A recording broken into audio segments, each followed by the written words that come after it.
The main character's name is Luo Shang-shu. He is walking home alone. He's about to turn 18 and has a hell of a college entrance exam waiting for him. But that's no problem for him. The boy's mom has accepted that her youngest son is a hikikomori. Because of his mom's job, Luo Shang-shu lives alone in the apartment. He comes home in the evening with a bag of groceries. A guy walks into an empty apartment, suddenly realizes he's wrong.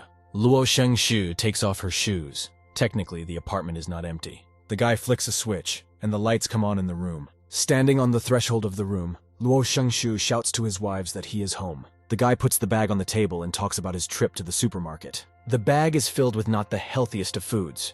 It is filled with noodles and other goodies. Luo is holding instant noodles in his hand. He tells me that he bought some new flavors to try out. Luo Shang-shu walks across the room to his closet. He stops at the glass doors in front of the closet, and the guy apologizes for his delay. A variety of figurines gleam on the shelves. Each doll is dressed in its own special outfit. The cute girl with the microphone sparkles like the real thing, and winks playfully at the guy. Luo Shang-shu looks at them with love and adoration. They are his favorite wives. Today, the guy of choice is Remchan. She's going out to dinner with him. He had prepared everything he needed for dinner on the table. All he had to do was wait. While waiting, Luo Shang-shu feels empty and depressed. He doesn't have any flirting skills. He felt like a nobody. Luo Shang-shu falls to the floor and screams in anger at his mother. He blamed his name for everything. His eyes fill with tears at the unfair, strange name. And he wonders what he's in for. Suddenly, a melody starts playing from the table. The boy recognizes it as his ringtone. Luo Shang-shu starts to reach for the source of the sound and picks up his cell phone. The guy brings his phone up to his face and stares sadly at the screen. Incoming call from an unknown number is written on the phone screen. Luo Shang-shu brings the phone to his ear and answers the call. A voice from the phone says that the courier is already there and you need to pick up the package. And now the long-awaited box is lying right on the floor of his house, right in front of him. Luo Shang-shu picks it up and looks at it. He pulls out a box cutter. He hurries to start unpacking the package at the table. He completely forgets about the noodles. The guy pulls a new cell phone out of the box. He ordered it a few days ago. Luo Shang-shu is very happy. After all, now he will have a new phone, Pineapple 11 inches. The guy takes the wire and immediately puts his new phone on charge. He decides he needs to transfer his data to the new phone first. Luo immediately sits down at the computer and his fingers start typing at high speed. And now the computer screen shows that the data transfer process has started. Luo Shang-shu is very pleased with himself. He has accomplished one of the main tasks. The process of transmitting information will take some time, so Luo Shang-shu decides to get some sleep. The guy's old cell phone is left lying abandoned on the pillow.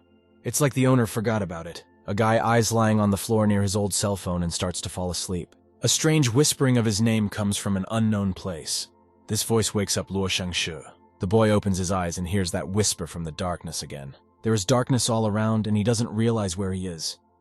A whisper asks if he wants superpowers. The boy tries to find out who is talking to him. Luo Shang-shu is not impressed by the sentence from the strange voice. This is kindergarten. The guy demands that the joke stop. Suddenly, a bright light appears behind Luo. I don't know where it came from. This light is blinding Luo Shang-shu. It doesn't even help when he covers himself with his hand. A delicate and gentle female hand emerges from this light. She is surrounded by it. Behind her, a beautiful blonde-haired girl also appears. She reaches out to Luo Shang-shu. The guy is surprised and doesn't know what to do. He looks at her and forgets to blink. But the girl keeps reaching out. A light starts to come out of her palm. Luo Shang-shu only stares at the girl's approach without moving. A familiar tune starts playing again. It's very loud and wakes the guy up. Luo Shang-shu frowned through his sleep. He made a mistake again and didn't turn off the alarm clock before going to bed this weekend. It's only 8:30 on the clock, but the phone keeps ringing. Luo Shang-shu is very annoyed. He punches the screen, hoping to turn off the alarm clock. But something else is happening. A purple glow and a strange seal against it. Luo Shang-shu slowly opens his eyes. He sees his hand on the woman's leg. The guy is sleepy and doesn't know what's going on at all. He's trying to figure out what's in his hand. Luo Shang-shu runs his hand over his leg and squeezes it. He feels the warmth and softness of another's skin. Luo Shang-shu realizes what is happening. He sees the girl in front of him who is still holding his leg. The girl looks back at him in embarrassment. Luo Shang-shu bounces off the girl. The guy starts screaming. He asks her how she got here and who she even is. The stranger looks surprised. Suddenly she begins to speak. Calling Luo Shang-shu master, she asks how she became like this. This appeal brings Luo Shang-shu to a standstill. He doesn't know what to say to her. The guy decides that the girl must have been drunk and accidentally walked into someone else's house. Luo asks not to call himself the host because he doesn't have the money for these games. She needs another guy for these games, but the girl looks surprised. After that, tears appear in the stranger's eyes, and the girl starts to cry. Luo Shengshu is shocked by this girl's behavior, and he doesn't realize what he said wrong. In hysterics, the girl starts screaming that the master doesn't recognize her at all. She is agitated since he has been using her for so long. Luo Shengshu doesn't understand what's going on. The girl calmed down a bit, and said that because of the new phone, the foreman wanted to throw her out. Luo Shengshu is in a panic. He asks the girl to stop and give him a word. He screams that he has no idea who she is and has never seen her. And she was the one in his room when he woke up. Who knows what she was going to do? The guy makes the decision to call the police. Luo looks over to where he last saw it, but there is no phone on the pillow. He moves his gaze to the table trying to find it there, but it's not on the table either. There's a phone charging on the table, but it's a new one. The old one is nowhere to be seen. Luo Shengshu doesn't understand where his phone could have gone. Suddenly, the guy remembers a dream he had last night. It was really weird. The last memory, a handful of light beside him. He feels strange. Luo Shengshu can't believe that this strange girl is his phone. Suddenly, from the girl's side, the ringtone that is on the guy's phone starts playing. Luo Shengshu realizes that it's his phone ringtone, and tensely looks at the girl. The guy points his finger at the girl. He yells and accuses her of stealing his phone. Luo Shengshu demands that the surprised girl return his phone now. The stranger instead calmly asks whether to answer the call or drop it. Luo Shengshu is angry. He wants his phone back and to answer the call. The girl starts to move. The guy warns her not to even think about running away. Unexpectedly, both of the girl's hands lay on Luo Shengshu's shoulders, and the stranger kisses the guy hard. They fall together right to the floor. Luo Shengshu is confused, and he doesn't understand at all what just happened. The guy's screams can be heard outside the apartment, and even outside the house. Luo Shengshu didn't understand why this girl was leaning against him. The guy continued to scream and push the strange stranger away from him. He asked her to control herself. Opening just one eye, he saw the awkward position he was in. Luo Shengshu quickly removed his hands from the girl's chest and moved further away from her. Both of them were very embarrassed and blushed. Luo Shengshu apologized to the stranger. The guy was embarrassed and didn't understand why he was apologizing at all. After all, the girl had kissed him first, but this kiss was Luo's first. When Luo was 12 years old and in middle school, at one of the recesses, he heard a classmate say that if you don't date girls until you're 25, you can become a wizard. Luo Shengshu wanted to become a wizard very badly. Until that moment, he had never imagined that it was possible. But now the boy looked back at the girl and thought about what had happened to him. Suddenly, the girl spoke in the voice of Luo's mom. The stranger looked at him expectantly. The mother continued to call calmly to her son, and the girl relayed her words. The boy's mom asked him to give her a sign if her son could hear her. Luo Shengshu thought that this blessing didn't seem like something bad. But then there was a shout. It was my mother, demanding that I answer her immediately. It worked better than all the entreaties before, and Luo Shengshu finally answered. He was still surprised that the girl spoke in her mother's voice. She asked if there was anyone else with him. Luo Shengshu answered her that he was talking to himself. There were no beauties in his room. The boy couldn't understand why the girl was speaking in his mom's voice. Even her posture reminded him of his mom. Hearing the answer, the mom got worried. She asked her son if he had been playing games all night. Luo Shengshu told her that he had been studying all night, and asked what his mother wanted him to do. But the girl didn't look pleased, and she was clearly not satisfied with that answer. The stranger with her mom's voice freaked out. She started pulling the guy's ear. The girl yelled, "Can't mom just call for no reason?" Luo thought that sounded a lot like his mom. So he told her that she could call whenever she wanted, but to let him go and he would do whatever she asked him to do. The girl let go of Luo Shengshu's ear and stepped away from him. The table rocked as the girl sat down on it. Mom sent Luo Shengshu to the neighbor's house. He had to ask her about the rent. The sooner he did it, the better. Luo agreed to do it. His ear still hurt. He needed it a little. His mom said that was all for today and said goodbye. The girl waved goodbye. A loud beep was the end of the conversation. The guy kept looking at the strange girl. She spoke in her own voice. She told him the call was over. But Luo Shengshu asked her to stop with a single hand movement. Finally, the guy starts to realize who this girl is. She's his cell phone. He compared her appearance to his cell phone, and it confirmed his hunch. Luo Shengshu came to the conclusion that if that was really the case, that dream was no ordinary dream. Now he has his powers. The guy decided to set his sights on finding out what he was even capable of. The girl looked at Luo carefully, and he thought that just by touching the phone, it turned him into a girl. Does it extend to other objects? The boy smirked, anticipating what he could do with that kind of power. It was perfect for him. Luo Shengshu took one of his statues and decided to try it on her. He was very excited, swallowed, and mentally prepared to begin. The guy swung around with a shout and was about to turn the doll into a living person. Luo's fingers touched the statuette he held in his other hand, but nothing happened to her. She continued to be just a doll. He and the girl were silent in surprise. Luo Shengshu began to panic. He didn't understand what had gone wrong and what was wrong. The girl touched her master's shoulder. She was worried about him, so she asked if everything was all right. The guy turned sharply on her, put his hands on her shoulders, and scrutinized her. Luo Shangshu wanted proof from her. If she's his phone, let her tell him what files Luo keeps. The girl was surprised at this abrupt change of subject. She looked at the boy with open eyes, but she pulled herself together and got a little embarrassed. After that, the girl started to answer. The girl explained in detail what files are stored in the phone and how to get to them. Everything was right, which means it's really a phone. The girl asked why the pictures with girls in the folder were homework. Luo Shangshu was embarrassed. He asked her not to say anything. He thought it was a disaster. The phone rejoiced and made an assumption that the owner wanted to know more about women's clothing. Luo Shangxi froze and agreed with her assumption. That's how he was able to get away with it. Sweat dripped down his cheek. It was very close to failure. They sat down on the floor. Luo finally decided to ask the girl her name. The girl hesitated and said she had no name, but if the master wants one, he can give it himself. Luo Shangshu was very surprised by such a suggestion from the girl. He closed his eyes and started thinking about what name would suit his phone. Phone waited impatiently for an answer. She was very curious about what name she would have. The guy introduced the girl in different clothes. She has black straight hair, just the way he likes it. It was a tough choice, but he was able to make it and settle on one option. Now the girl will be called Nikki. Nikki repeated her new name, checking how it sounded. The girl liked it very much. After all, it was the name given to her by her favorite master. Nikki hugged the guy with all her might and thanked him for her new name. In Luo's embrace, Shenshu felt as happy as he had never felt before. They heard a knock from behind the door, and then they heard the lock being opened. Nikki looked at the guy with loving eyes. He couldn't figure out who had come. Luo grabbed the girl and carried her as fast as he could to the closet. Then he hid her there. He held her firmly by the shoulders as he placed her inside. The guy asked Nikki to sit very quietly and wait for him in the closet. The girl was surprised. She asked if she should put herself on standby. Luo Shangshu was very tense and told the girl, "Do it." The guy quickly closed the closet in a panic, looking back. He ran to the exit of the room and tried to figure out why his mother had come so early. Luo opened the door at the same time as the woman on the other side. It was his mom, and he asked her why she was here. Luo's mom started to take off her shoes.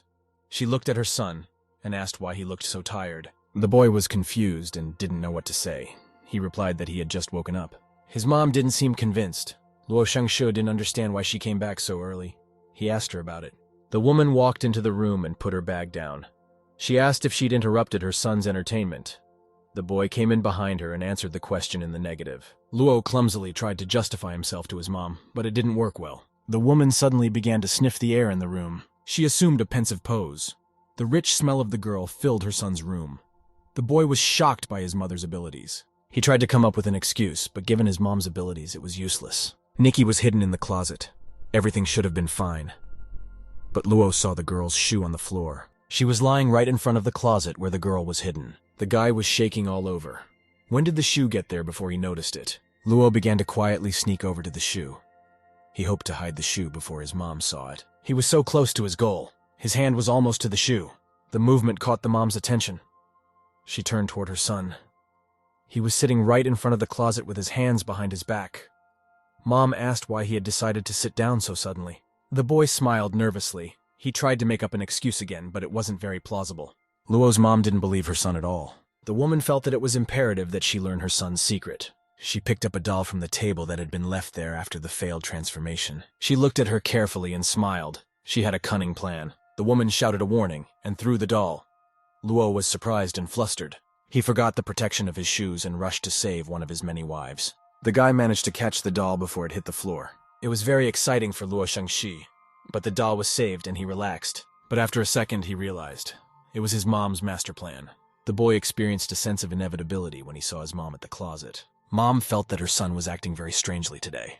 The woman twirled the shoe around on her toe. She demanded an explanation as to what such a shoe was doing to her son.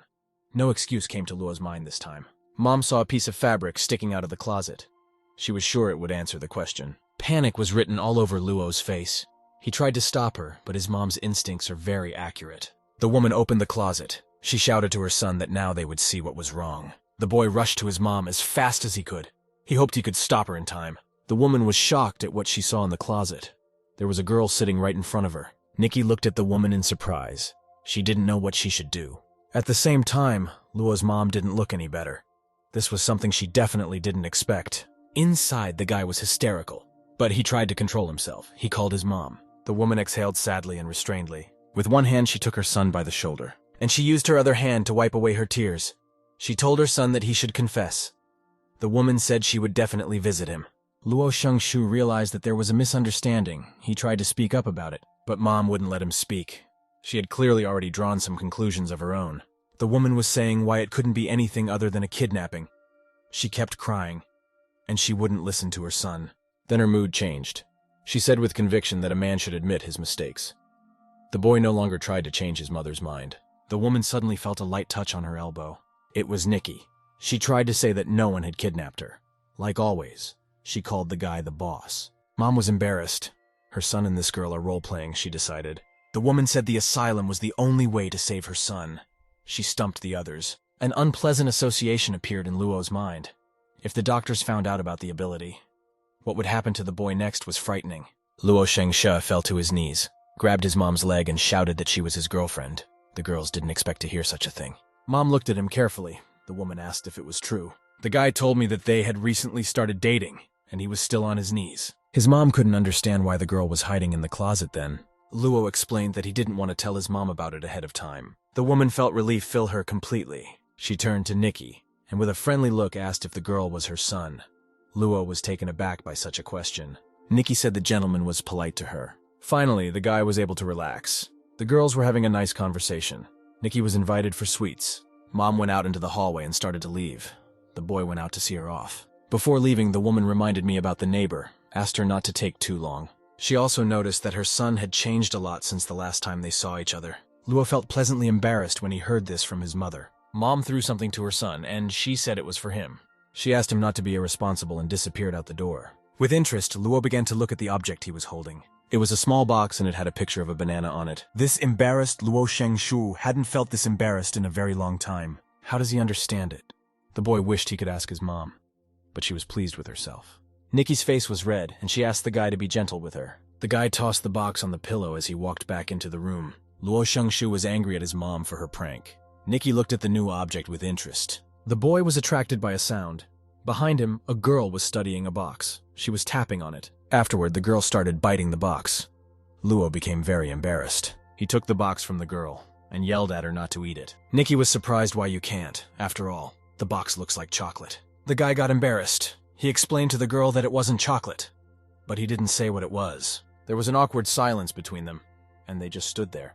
The silence was broken by the rather loud rumbling of the guy's stomach. Luo remembered that he hadn't eaten anything yesterday. There were cold noodles from yesterday on the table as proof of his empty stomach. The guy opened the box that contained the noodles. He saw that it had gotten ugly. Luo decided to get himself another batch and brew a fresh one.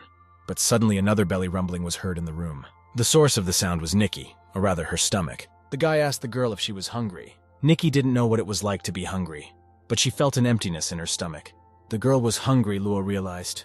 He asked her what she wanted to eat. Guy remembered that Nikki is actually a telephone, whether regular food would help her. On the other hand, the girl was human now. Maybe she had human needs. Luo asked Nikki to open her mouth. She was a little surprised at this request, but she did as the guy asked. She wanted to know if she was doing the right thing. So Luo leaned over to check and looked into her mouth. Nikki stood with her mouth wide open right in front of the guy. The sight made him embarrassed, and the boy blushed profusely. Shaking his head, the guy tried to concentrate and ignore the implication. Doubts about whether Nikki could be considered human came back to the guy's mind. On the table in front of them was a mountain of various goodies. Luo proudly allowed Nikki to choose anything and not be shy. A pack of cancer-flavored chips got their recommendation from a guy. The spicy chips were also singled out by the guy from the general pile. Nikki started busily rummaging through the bag of food until something in the bag caught her eye. She took the package, showed her and asked if she could eat it. Luo didn't expect her to make that particular choice at all. Nikki continued to hold the pack in front of her and waited for an answer. After considering the girl's choice, the guy let her eat it. Nikki bit the corner of the package, trying to eat it. She couldn't get a bite out of the package, and she told Luo about it. The guy told her the packet was inedible and took the packet from the girl. He showed her to open it first. Then he poured the contents of the packet into the girl's outstretched hands. Nikki looked at the food in her hands with a delighted look. She took one piece and began to examine it. Luo offered her a taste, and Nikki put the treat in her mouth with interest. While the girl chewed, the guy asked her opinion. Nikki replied to him that she really enjoyed the treat. Luo handed the packet back to her. Nikki could eat as much as she wanted. Watching the girl, the guy saw her as a normal kid. He took the jello, and he thought the girl should like it. A violet light and a seal amongst it filled the room. Luo covered his eyes with his hand and didn't realize what was happening. When the light finally went out, he could see what had happened in the room. The packaging from the snacks the girl was eating was lying on the floor. A cell phone was lying next to it. The guy immediately rushed to the phone and started calling her name. The phone lay quietly on the table. Luo Shangshu was curious about what had happened. Why had everything gone backwards? While the guy was thinking about his theory on the limitations of force time, he remembered trying to bring the doll to life. It hadn't worked then. This power must have some demands, Luo concluded. He looked carefully at his right hand, which was resting on the table. Luo turned the phone to Nikki precisely with his right hand. There was a notebook on the table that caught the guy's attention. In it, Luo wrote a small list of the supposed features of his power. He'll remember the rules and write down new ones here. Luo closed the notebook, remembering the events of the day and relying on the rule written down. The boy wondered when the power would be renewed. He looked at what time it was on his phone. It was already 10 o'clock. Luo decided to test the power when he woke up. He lay on his bed in the dark with his eyes closed. The boy was spinning around in bed.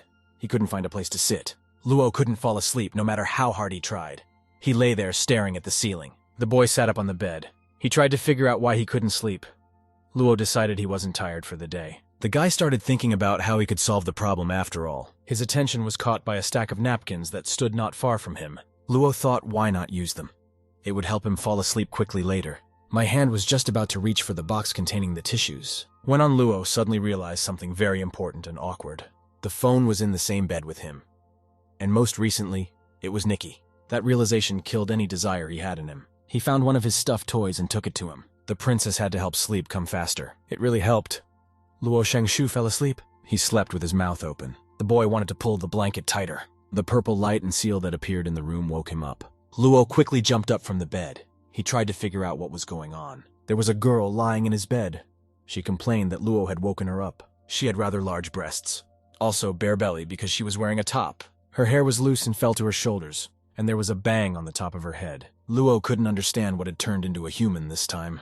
But he saw the girl wearing a cloak. It looked just like his blanket. The boy recoiled back from the girl fearfully. Luo began to quickly look for his phone to see the time. It was midnight on the clock, which meant the boy's hunch was confirmed. The cute girl smiled and called the guy to sleep together. Luo was embarrassed by the offer. He was going to refuse, but the girl didn't take no for an answer. She threw her arms around the boy. It wasn't a problem for her. After all, Luo hugs her every night. Luo, in this tight embrace, didn't have enough air to breathe at all. Gathering his strength, the boy jumped out of the girl's embrace. Luo finally had the opportunity to breathe freely, and he took it. The girl yawned. She looked fragile, but the strength with which she held Luo against her, it made you wonder. While the guy was in his thoughts, the girl decided to go to bed first. She fell asleep very quickly without him, and the guy tried to come to his senses. The girl slept very sweetly and soundly. But Luo was not sleepy at this moment. He was absorbed in his thoughts. The guy's hunch about the power recharge time was confirmed. I mean, he wanted Nikki back, but it turned out he couldn't use his power. Luo was very upset about it. He cried with the phone in his hands. His loud crying woke up the blanket. The girl asked why her master was crying in the middle of the night. Luo was still very upset. Nikki would remain a phone, and the bed was occupied by a girl. The guy stammered when the girl got a little too close to him. Hugging Luo again, the girl tried to convince him to go to bed. This position embarrassed the guy. The girl was too close to him. He pushed the insistent girl away from him and offered to let her sleep separately. The girl was very upset. After all, they had always slept together. She asked if he didn't like her anymore. Luo tried to explain to the girl in detail what was wrong, but I never understood why they couldn't sleep together now. The sight of the girl started to make the guy dizzy. He asked her to be quiet, but the girl, out of all the guy's speech, heard only a symptom. She jumped on the bed and began to invite me back to sleep. Luo couldn't resist any longer. He didn't sleep. He was just lying next to the girl. As they lay there, the boy realized that the blanket didn't have a name, so the girl suggested that Luo should name her himself. The guy thought for a while. He tried to find something worthwhile. When a suitable name was found, the boy jumped up. He called her Beiji. Beija liked the name her master had given her. Luo noticed that they were still very close to each other. The girl confessed that she loves his scent, and he never hits her. Luo was surprised at that last statement. Beiji tells her auntie comes in. She hits the girl hard. The guy realized it was about kicking up dust. Good thing he didn't do that. Beiji took one of the boy's hands. She put it to her chest. Luo burned with embarrassment, and the girl asked him never to hit her. The guy's nose was bleeding, but he promised not to be her. The girl was very happy about this fact, and said that the gentleman was the best. Luo looked at his right hand as he lay back in bed again. He lay in bed and thought about his power. Maybe he would like a more practical ability. The guy was about to try going to bed again. After all, the girl who lay beside him had long been sound asleep. Just as suddenly, she rolled over to his side, and Beiji hugged him tightly, pressing herself very close to the guy again with her whole body. Luo didn't know how he was going to try to sleep in this position now. The girl sniffed loudly in his ear. Luo still had no way to sleep and was very tense. A purple light and seal appeared and illuminated the entire room. And Beiji's pitch of it becomes just a blanket again, just like before. The guy jumps up on the bed and sees this. Luo sadly notes that the effect of the ability is very short. Suddenly he doesn't feel so good, and the guy falls on the bed. He's dizzy and has no energy at all. The sun is already shining outside the window. Luo is asleep and lying snuggled up with a blanket on the bed. He is awakened by the sunlight streaming through the window. He realizes that he had fallen asleep after all, and it was already morning. Luo gets out of bed and walks leisurely to the bathroom. He exhales in relief and lowers his gaze. Guy wonders when his ability might activate again. A potted flower standing nearby loses one of its many leaves. Luo washes his hands under the stream of water from the faucet in the sink. Once again, his attention is drawn to his own right arm. The right hand activates the power. The guy decided that since the hand didn't change, so the power doesn't affect him. In these thoughts, the boy reached his kitchen. He took the milk from the refrigerator. Luo wondered if the power had an effect on other living things. The boy poured milk into his glass, put a cookie on the table, and prepared to have a proper breakfast in silence. While he was eating, a strange noise began to come from his mouth. This caught his attention because the neighbors hadn't been there in a while. A realization quickly came to Luo's mind. He had completely forgotten about his mother's request. That was bad. She's scary when she's angry. The guy opened the door quite a bit, and he looked out into the hallway. He saw some people there. It was several men in the same uniform. Luo asked them if they were helping with the transportation of things. Their answer was yes, that's exactly what they were doing. The man apologized that they had disturbed the guy, but Luo brushed it off. Vel's noise didn't bother him much. He walked back into his apartment, and I came to the conclusion that there were people moving into the apartment today.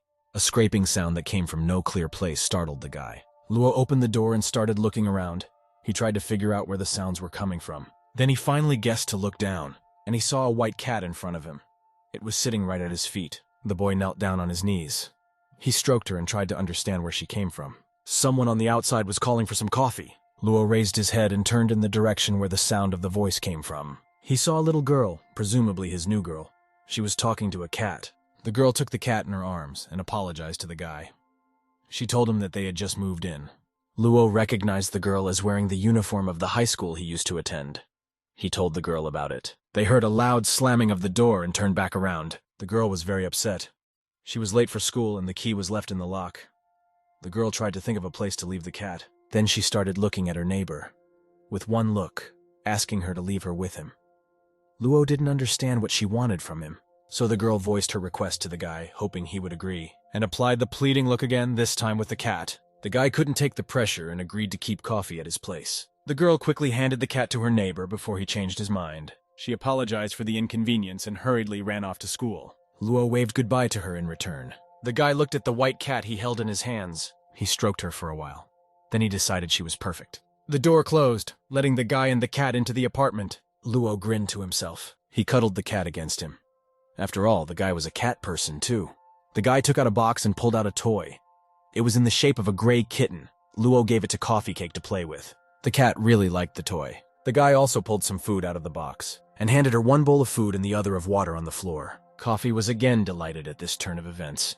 She quickly ran to the bowl, which scared the guy a little. The cat immediately started eating her delicious food from a bowl that was on the floor. Luo figured she was very hungry when he saw this picture. After Coffee had eaten, she began to wash her face, and the guy watched her with amusement while she did it. This went on for a while longer. But then the cat stopped abruptly, and the boy realized something was wrong.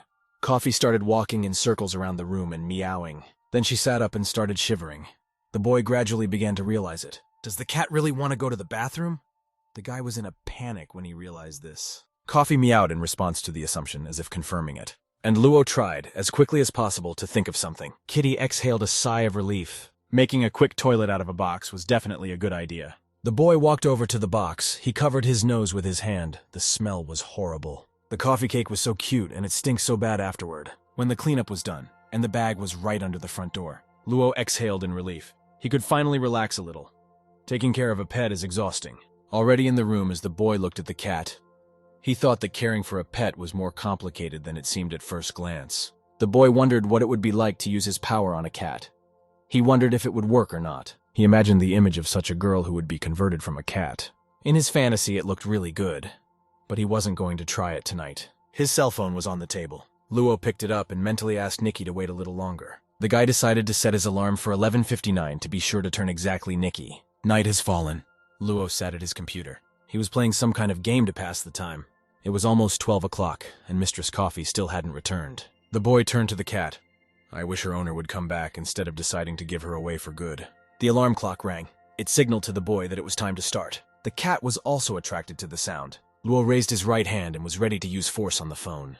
But suddenly Coffee tossed her favorite gray toy into the air. In flight, she crashed into the guy's right arm. He was confused and panicked. This wasn't going according to plan at all, and he'd lost his chance to get Nikki back again. A purple glow and seal appeared around the toy, and then a little girl with ears came to life in the middle of the room. She also had a tail like a cat. The girl thanked the boy for his hospitality. Luo began to scrutinize the turned girl's tail with genuine interest. She noticed his interest, turned her back to him, and started twirling her tail in different directions. The guy started yelling at her to stop. He was all red, and his nose was bleeding again. The girl watched this in surprise and smiled slightly at the guy. Luo took the girl by her flushed cheeks. He pulled her in different directions by them and told her never to do that again. The girl winked at him and said she understood. The boy stroked the girl on the top of her head. She didn't mind at all. He asked her what her name was. The girl told me that her mistress likes to call her Mimi. This incident helped Luo learn something about his power. After transformation, the soul and memories of the object are preserved. The cute little ears on the top of Mimi's head looked soft and very fluffy. They drew the boy's gaze to them. He was curious to touch them, so he dared to ask Mimi for it. Mimi agreed. She really likes to be stroked. She even asked me to do it soon. It sounded a little strange to Luo, and he didn't know how to feel about it. He reached out to Mimi's furry ear. He began to stroke the soft fur. The guy really enjoyed touching Mimi's ears. It was like he was stroking a real cat. Mimi liked it a lot too and moved closer to the guy. The girl began wagging her tail rapidly and stepping even closer to Luo. Luo was interested in Mimi's tail and wanted to touch it too. He reached up and put his arm around him. The girl cried out in surprise. The guy took his hands away abruptly, and Mimi fell right on top of the guy. She was shaking all over and asked me never to touch her tail again. Luo was very embarrassed about his action, so he apologized to Mimi. Suddenly, the girl's stomach rumbled very loudly, scaring the guy a little. He looked at her and wondered if he could make her something to eat. The girl immediately agreed and was happy. Luo stroked the top of her head and thought she was quickly back to normal. On the table, the guy put a glass of milk and a plate of cookies. When the guy was done, he sat down at the table and called the girl to sit down too. She sat with her knees on the cushion the guy had prepared for her. They sat side by side. Mimi leaned over the table and started sniffing the food. That surprised the boy. Luo was slightly embarrassed and said she could relax and she didn't have to smell the food. The girl turned to the boy and looked at him carefully. Then she meowed. Mimi leaned over the glass and began to lap the milk with her tongue, just like a cat. The guy didn't understand how they were in such a strange and awkward position. He carried the girl from the pillow into his arms and set her on his lap. When the guy called out to Mimi, she turned at the sound of her name. Luo began to explain that she was a human being now. She had to eat like a human. The guy took the girl's hands in his and showed her how to hold the cookies. Mimi held the cookie in her hands and listened to Luo. The next thing to do was just bite into it. She opened her mouth and brought the cookie to her teeth, but she was in a hurry to try the new food. So when she bit, the fang hit her right on her index finger. The girl's eyes immediately began to fill with tears. She was in a lot of pain. She started crying a lot, and the guy got scared that she didn't like the food. Mimi turned to him. She showed him her index finger and said she was in pain. Luo tried his best to comfort the girl. After all, it was just a scratch. The boy took the girl's hand, blows on her finger, and chased the pain away with a poem. Afterward, he gently kissed the scratch on his finger. The girl blushed and stopped crying altogether. Mimi blushed with embarrassment and let him kiss her finger again herself. The girl had a strange expression on her face and her eyes were still tearful. Luo bounced farther away from her. The guy's face was burning red, and he apologized to Mimi. With a neat little band-aid, they taped Mimi's scratch together. The guy reassured the girl again and said everything would be okay now. Mimi smiled sincerely at him and thanked her little brother for his concern. After dinner, Luo finally fell into bed. He was very tired. The girl was full of strength and energy. She chased the cat all over the room. The boy watched it. He knew cats were nocturnal animals, but he didn't expect this. The cat decided to jump on the table when she reached the end of the room. Luo saw that trouble could happen if these two were not stopped, because the girl kept running after Coffee very fast. And right behind the cat was the computer. The guy yelled at them to stop, and the girl listened to him. They looked at the guy with a question in their eyes. He took the cat and the girl by the scruff of the neck and lifted them into the air. Luo was very angry. Those two want to destroy his house, and they almost did. A glass of milk was spilled on the table, and crumbs were scattered everywhere. All the books were lying on the floor in complete disarray. The guy got even angrier when he examined the bigger picture. He didn't understand why he used to think they were so cute. Now he thought they were the worst. Mimi looked very tense when she heard the tone in which the guy addressed her. Luo asked her if she had anything to say for herself. The girl made a cute face and meowed, but it didn't work on the boy. Then Mimi wondered in all seriousness. The girl asked not to be angry with Coffee. She didn't do it on purpose, and she apologized on behalf of the cat. It was a little puzzling to the guy. It was just the two of them, and Mimi had put the cat in charge. Coffee was playing with something on the table. As she turned around, it became apparent what was acting as the toy. It was one of Luo's dolls. The guy tried to remain calm and asked the cat not to move. The cat looked at him blankly, then smirked wickedly. A second later, the doll was already flying to the floor. There was a loud scream from the boy. The boy screamed and rushed to save one of his precious dolls. When he caught it, the cat jumped right on his face, and he fell to the floor. Luo was lying on the floor. He had an abrasion on his face. The cat was quietly washing itself, but the doll was safe. Mimi heard something, and her ears turned toward the exit. She said cheerfully that the landlady had finally returned. The guy was alarmed that the neighbor was back so late. Footsteps could be heard in the hallway, and a small silhouette could be seen in the darkness. With each new step, the sounds grew louder and louder. The guy wondered why she was back so late. He was going to go check it out. Mimi asked to go with him. She wanted very badly to go too. Luo reminded her that she was human now. Mistress was unlikely to recognize her. Mimi was upset about it, but she agreed to wait in the apartment. The boy went to the door. He imagined what the neighbor would say about the doll coming to life. Through the ajar door, he saw the light and was surprised. The girl fell right on top of the guy. The guy takes the girl firmly by the shoulders and puts her on her feet. He wonders how she's feeling. The girl looks sickly. She rubs one eye and says it's fine, she's just a little tired. Luo is surprised. Wasn't the girl going to school? Then why did she come back so late? The girl keeps rubbing her eyes and replies that she's been at her friend's house all day. The guy says that's no reason to come home so late. The girl only clucked unhappily in response. His neighbor compares him to his dad, and the guy gets a little lost. He tells her that she misunderstood him. After all, it's not safe to come home so late. The girl says she understands that, and asks for Coffee back right now. The cat appears in the doorway, as if she heard her mistress calling for her. They are very happy to see each other and say hello to each other. The girl picks up the cat in her arms. She asks him if he's been behaving well. The neighbor thanks the guy for taking care of the coffee and says he'll take it back. The guy tries to stop her, but doesn't know the right thing to say about the toy. The girl is surprised. She expects the guy to say something, but he doesn't say anything. A neighbor asks if the coffee pot broke something. The guy replies that it's fine. The girl breathes out a sigh of relief. There's no money to pay for the broken thing anyway. The guy tells the girl that something happened to the doll. The neighbor says it's fine. If it's broken, you can just throw it away. Coffee has needed a new toy for a long time. The guy's trying to stop the girl, but the neighbor runs home. It's school tomorrow and it's late. She hides behind her door and leaves the guy alone in the hallway. He's a little surprised it's worked out this way. Luo walks back to the apartment. The guy decides when the powers that be stop working. He explains everything to the neighbor, but there was no way he expected to see what awaited him inside. On the floor of his room lay Mimi. When he called out to the girl, she didn't answer. She looked like she was feeling very ill. The guy picked her up in his arms and tried to bring her to her senses. He asked if she was okay. When Mimi opened her eyes, she said it felt like her strength was leaving her. Luo didn't understand how this was possible. The purple glow and seal filled the room again. The boy had to cover his eyes. In the center of the glow lay Mimi in the form of a girl. She turned back into a toy, but she still kept glowing. The boy called out to her. He didn't realize what was going on. Tears came to the toy's eyes, and she thanked him. The boy stared in amazement at what was happening. He couldn't believe it was really happening. And the toy was disintegrating into dust right before his eyes. He was alone in the room, and he felt absolutely shattered. His hands dropped to the floor with a clap. He tried to understand why things had happened the way they did. He felt guilty. The boy's hands were trembling. Luo began to think about why this was the case. When the item he used the power on is no longer needed by the owner, it disappears from this world. The guy remembered the smile he could see on Mimi's face not too long ago, and the tears themselves flowed from his eyes. They continued to flow down his cheeks with renewed vigor, and he had no plans to stop. He cried out in utter despair. It was already light outside the window. The boy was still lying on the floor. His eyes were still tearful. He sat down on the floor and touched his head. He looked around him a bit, and thought that yesterday had felt like a dream. To his senses, it seemed that Coffee and Mimi were just a vision, but he was aware that what had happened yesterday was in reality. Luo sat down at his desk and decided to continue writing his list. He added 2 new items to it that he had learned yesterday. After that, he was distracted by his phone. The guy figured he'd definitely get Nikki back this evening. He felt very sad again. It hurt Luo to think of Happy Mimi. So he decided not to dwell on it, and set his alarm for tonight. Night has fallen. The guy sat at his computer while he waited for the right time to arrive. And at exactly 12 o'clock, his alarm clock rang. Luo put his right hand toward the phone, about to turn the phone into Nikki. After he touched it, the familiar purple glow appeared.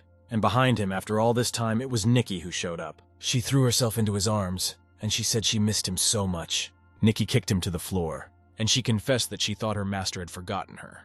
The guy got a little nervous, but smiled at the girl, and said he couldn't forget about her. Nikki was still sitting on him, and the guy asked her to get off. The girl was surprised at such a request. Isn't the master uncomfortable with her sitting on him like that? Luo yelled for her to get up faster. His bladder couldn't take it. He headed for the bathroom, and was able to remedy the situation. Nikki gently looked over to him, and asked if she needed any help. The guy was embarrassed by her sudden appearance. He shouted to her that he would be right there. He asked her to wait outside for another 2 minutes. The door opened. The guy came out of the bathroom. He was still surprised at Nikki's impudence in just walking in on him in the bathroom. The girl was waiting for him just outside the door with her hands pressed to her chest. She asked him not to be too sad about what had happened to Mimi. Luo couldn't understand how she knew that, so he asked her about it. Nika revealed that she's still in the form of a phone for now. She still understands and is aware of what is going on around her. The guy stroked Nikki's head and said he'd never leave her. Nikki was very happy to hear that from her master. She smiled happily at him. Luo told her that calling him master was strange. After all, it would raise a lot of questions from the outside. The girl didn't immediately understand what that meant. A guy asked Nikki to go out with him for the day, but the girl didn't know what a date was. So she asked the guy. The guy cleared his throat and began to explain to the girl in detail what dating was all about. And Nikki listened to him passionately, never taking her eyes off him. After the explanation, Nikki immediately agreed to go on a date with her host. Luo asked again not to be called master, and offered to call himself brother. The girl listened to him and called him brother. The guy really liked it when she called him that. There were many different brightly colored kiosks on each side of the road. There were a lot of people at the fair, and they were everywhere. Luo bought a balloon for Nikki from one of the vendors. They enjoyed the walk as they walked side by side and ate cotton candy. Both were very happy to be able to spend the day with each other like this. It was the first date of Luo's life, and it was with a nice girl like Nikki. The girl's attention was attracted by a long queue at one of the kiosks. She pointed to the kiosk and asked her brother what it was. He took a closer look. It was a stinky tofu stand. When the guy saw where the girl was pointing, he felt really bad. Luo decided to turn her attention to something else. The guy took advantage of the fact that there was a small line at the flatbread stand and talked Nikki into going to him. The girl happily agreed and said she would eat whatever her brother ate. It made Luo feel good that she was willing to do anything with him. They approached the stall and placed their small order for 2 tortillas. The stall chief gladly accepted it and asked them to wait a while. And pretty soon they had their 2 hot flatbreads. Nikki had never tasted something like this before. She couldn't wait to eat. The girl blew on the flatbread and took a small bite out of her flatbread. She really liked the flatbread, and she thanked the boy for it from the bottom of her heart. Luo felt happy and just smiled back at her. Suddenly, an unfamiliar voice called out to them. They turned at the sound. It was the girl with the jewelry. She was offering to take a closer look at them. The jewelry was neatly laid out and sparkling in the woman's box. Nikki was impressed by this picture. It looked beautiful. The guy was watching her and thought that all girls have a weakness for shiny things. Nikki's face suddenly changed as a certain ring caught her attention. Luo immediately noticed this change in the girl's face. He pointed to a ring that the girl liked and asked how much it was worth. A victorious smile appeared on the saleswoman's face. The woman complimented their taste, told me this ring was on sale today, and offered to try it on. The guy didn't really believe the words of this suspicious woman, but what got him was that the saleswoman called Nikki his girlfriend. Nikki put the ring on her ring finger. She showed it to Luo so he could appreciate it. The saleswoman said that only married couples wear rings on that finger. The guy experienced a strange feeling when he heard this. He immediately pictured Nikki in her wedding dress as she waited for him at the altar. And that image prompted him to buy a ring right away. The woman took the money for the ring, closed her jewelry case, and she left them very quickly.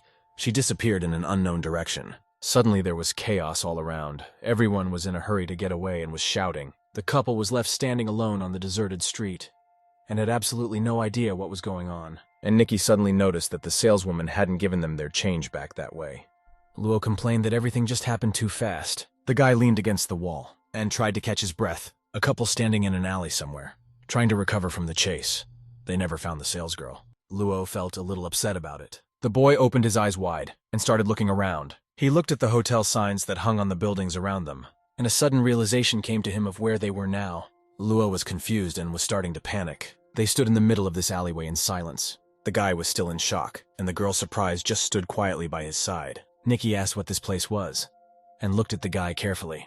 The guy took the girl by her sweater, and started to lead her away from there. He explained that it wasn't the best place to play. Nikki saw Luo's mom in the crowd, and told the guy. He turned around to see where Nikki was pointing him, and he saw two silhouettes he knew. They were his parents. The boy panicked.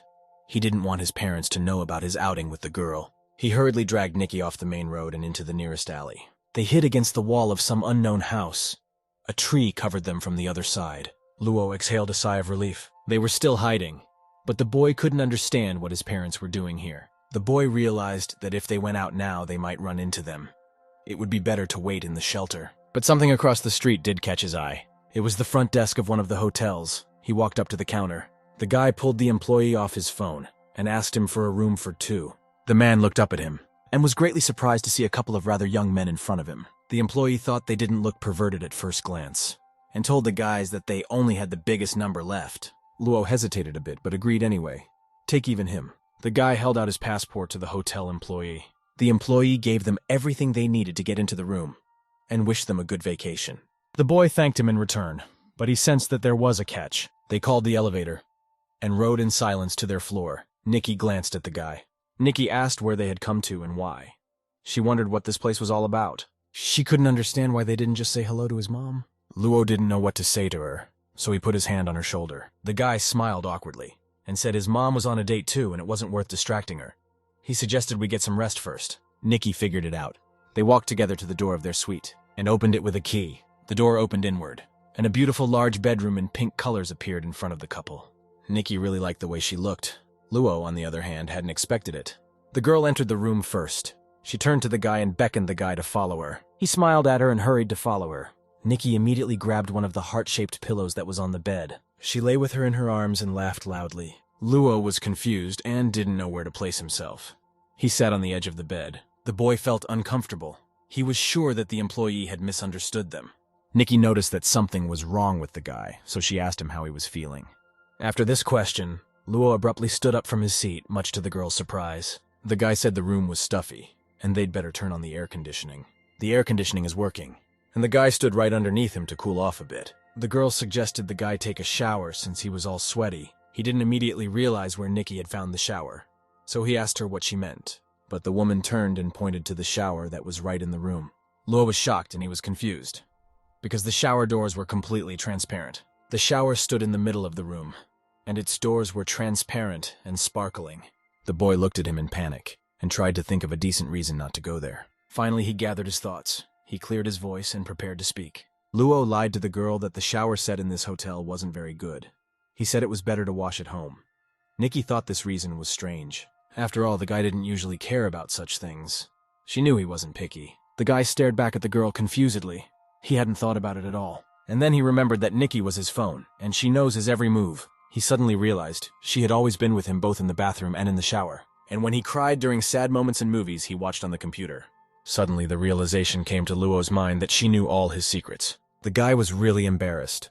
But Nikki promised she wouldn't tell anyone anything. He smiled awkwardly back at her, and told the girl that she was the best. She seemed to read his mind. The boy breathed out in relief as he lay back on the bed. He let himself relax. He was lying with his arms spread apart. Nikki had a pillow in her hands and sat next to him. She looked distracted and sad. She pressed the pillow to her face and wanted to say something. The girl said she had something she really needed to tell him. She looked sadly straight at him. The boy lay on the bed with his eyes closed. He wondered what she wanted to say. The girl blushed harder, pressed the pillow even closer to her, and began her confession. She said quietly that she only wanted to spend time with her brother. This confession was hard for her. Luo opened his eyes. He didn't expect to hear such a statement, and repeated the words after the girl. The guy carefully sat up on the bed and looked directly at Nikki. She was still sitting on the bed the same way, and then added that she really likes the way they're sitting right now. Luo couldn't believe it, but Nikki kept explaining that this way she wouldn't have to share him with other girls. The girl put her hand to her face. She looked at the bed, and started to ask the guy uncertainly. Nikki looked right at him. Still, she asked if he could kiss her. The boy flinched at the suddenness of the question. He shouted to repeat the question asked, and the girl still looked sad. Nikki put the pillow aside and started to crawl towards the guy. She closed her eyes and put her face up. Luo's face was completely red. He didn't know how he should react to it. Nikki felt something, and she opened her eyes wide. She pulled away from the guy and said their time was up. Luo didn't immediately realize what she was saying. The purple light and seal that appeared in Nikki's place made the guy squint. The girl was surrounded by a purple glow. She looked intently at the boy. Then she confessed her love to him. The glow went out, and the phone fell on the bed instead of the girl. Her sweater and ring remained lying next to it. The boy picked up his cell phone. He looked at it and tried to realize what had just happened. Luo was trying to figure out what he should do now, whether he should confess in return. The guy went downstairs and walked up to the counter, and gave the hotel clerk back the key card. The man looked at the boy in surprise. He was trying to figure out where his companion was. Still, he dared to ask the boy directly. Then he looked him over carefully. Luo was a little confused at first. He tried to think of what to say to that question. He decided to try telling the truth, and see what would happen. But the employee looked at him like he was crazy. The guy laughed awkwardly, and said the girl left a little before he did. The employee said it couldn't be. I mean, he was on duty the whole time, and he didn't see her. Luo looked at the employee. He asked him how many games he had played in that time. He looked away and laughed awkwardly. The guy was just leaving the hotel. The employee told him to come back again. The guy left the hotel disgruntled. He promised himself he wouldn't go to such places again. It was already light outside the window of the guy's apartment. He continued to fill out and add items to his list of features of his power. The guy was sitting at his desk and his right arm was completely wrapped in bandages. In the time since, the guy has tried to transform tap water, a flower, and even fire with his power. That was why his right arm had to be in bandages right now. Through this incident, the guy also noticed that the bandages were blocking his power. The guy was sitting at his computer on the internet and surfing different sites, looking at different posts, until one of them caught his particular attention. In it was written a request for help. The girl had accidentally sold her ring to another person and was trying to find it. Luo saw a picture on the website of the very ring the girl was trying to find. The boy couldn't believe his eyes. The ring was identical to the one he'd bought Nikki at the fair. Memories of yesterday and the jewelry saleswoman who had scammed them came to mind. The boy stared intently at the computer screen. He couldn't understand why she had mentioned only him in her message. He pondered if that could mean she didn't remember anything about Nikki. Same stalls as last time. There are still a lot of people walking around. This time the boy was alone at the fair. He looked around trying to find a saleswoman. And then finally, after all this time, she caught his eye. She stood in the middle of the fairground selling jewelry from her jewelry box just like last time. She looked at the guy right in front of her in surprise, still holding the box in her hands. Luo said hello to her and asked if she remembered him. He told her that he was the one who bought that ring from her. The girl stared at him in silence for a while and then screamed loudly. She actively started asking the guy to give her back that ring, and he told her that's why he was here. She held out her hand to him and the guy extended his own along with the ring and gave it to the girl. The salesgirl said she was sorry and thanked the guy for returning it. The girl apologized that the guy had to travel so far, and she noticed he was handsome. And he had morals too. The guy was a little embarrassed because he'd actually bought a ring. The guy asked, since he had returned the ring, could he ask some questions? The girl happily and easily agreed to answer his questions. The question the guy asked really surprised the girl, because he asked if he was alone yesterday. She concentrated on remembering and said she remembered him exactly and the ring he bought alone. The guy was very surprised by this answer, and he asked if she remembered the girl he was with. The girl thought about the question again, but she definitely didn't remember anyone. Luo was very surprised by that. He couldn't understand how this was possible. Why this girl didn't remember Nikki. He went back to that hotel where he and Nikki had come to yesterday after the fair. Out of breath, he approached the man behind the counter. It was the same man as yesterday. Luo wanted to ask the surprised employee if he remembered who the guy came with yesterday, but he saw the security camera in the top corner, and he had a brilliant idea. The guy decided to lie that he was at the hotel yesterday and wasn't sure if he'd picked up the bag. He asked to see the security footage.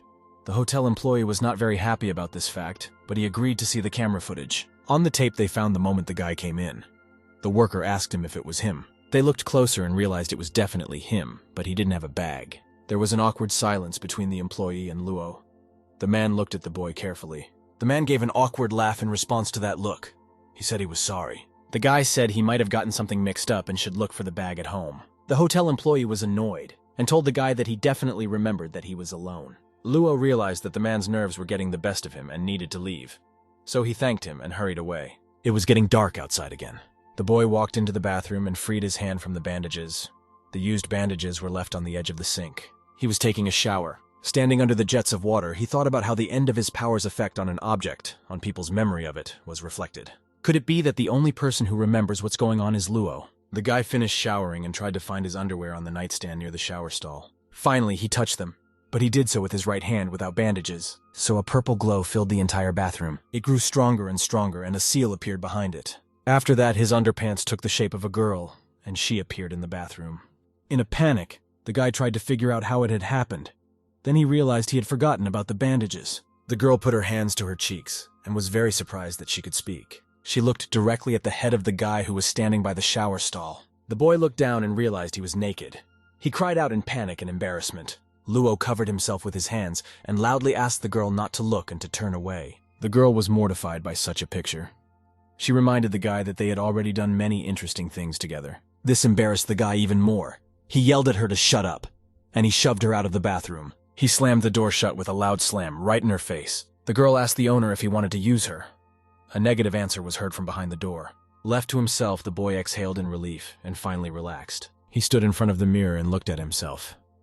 He thought his worst nightmare had come true. He felt rather depressed, and he hoped she wouldn't do anything weird to him. Wrapped only in a towel, the boy walked leisurely out of the bathroom. He was surprised because he didn't see anyone at first. There was no one on the cushion in front of the table. The bed was empty too. The boy marveled when he saw where the new converted girl was hiding. She stood on the open balcony and looked out at the night sky and the city. The girl looked very enthusiastic and was enjoying the view from the balcony. Luo went out on the balcony to see her.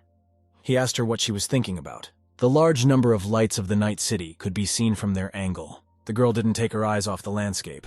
She asked the boy to tell her what the outside world looked like. This question surprised him greatly, so he asked the girl what she meant. Then she finally turned to Luo and said she meant everything outside. She drew the guy's attention to how beautiful it was around, and that made the guy realize the beauty around him.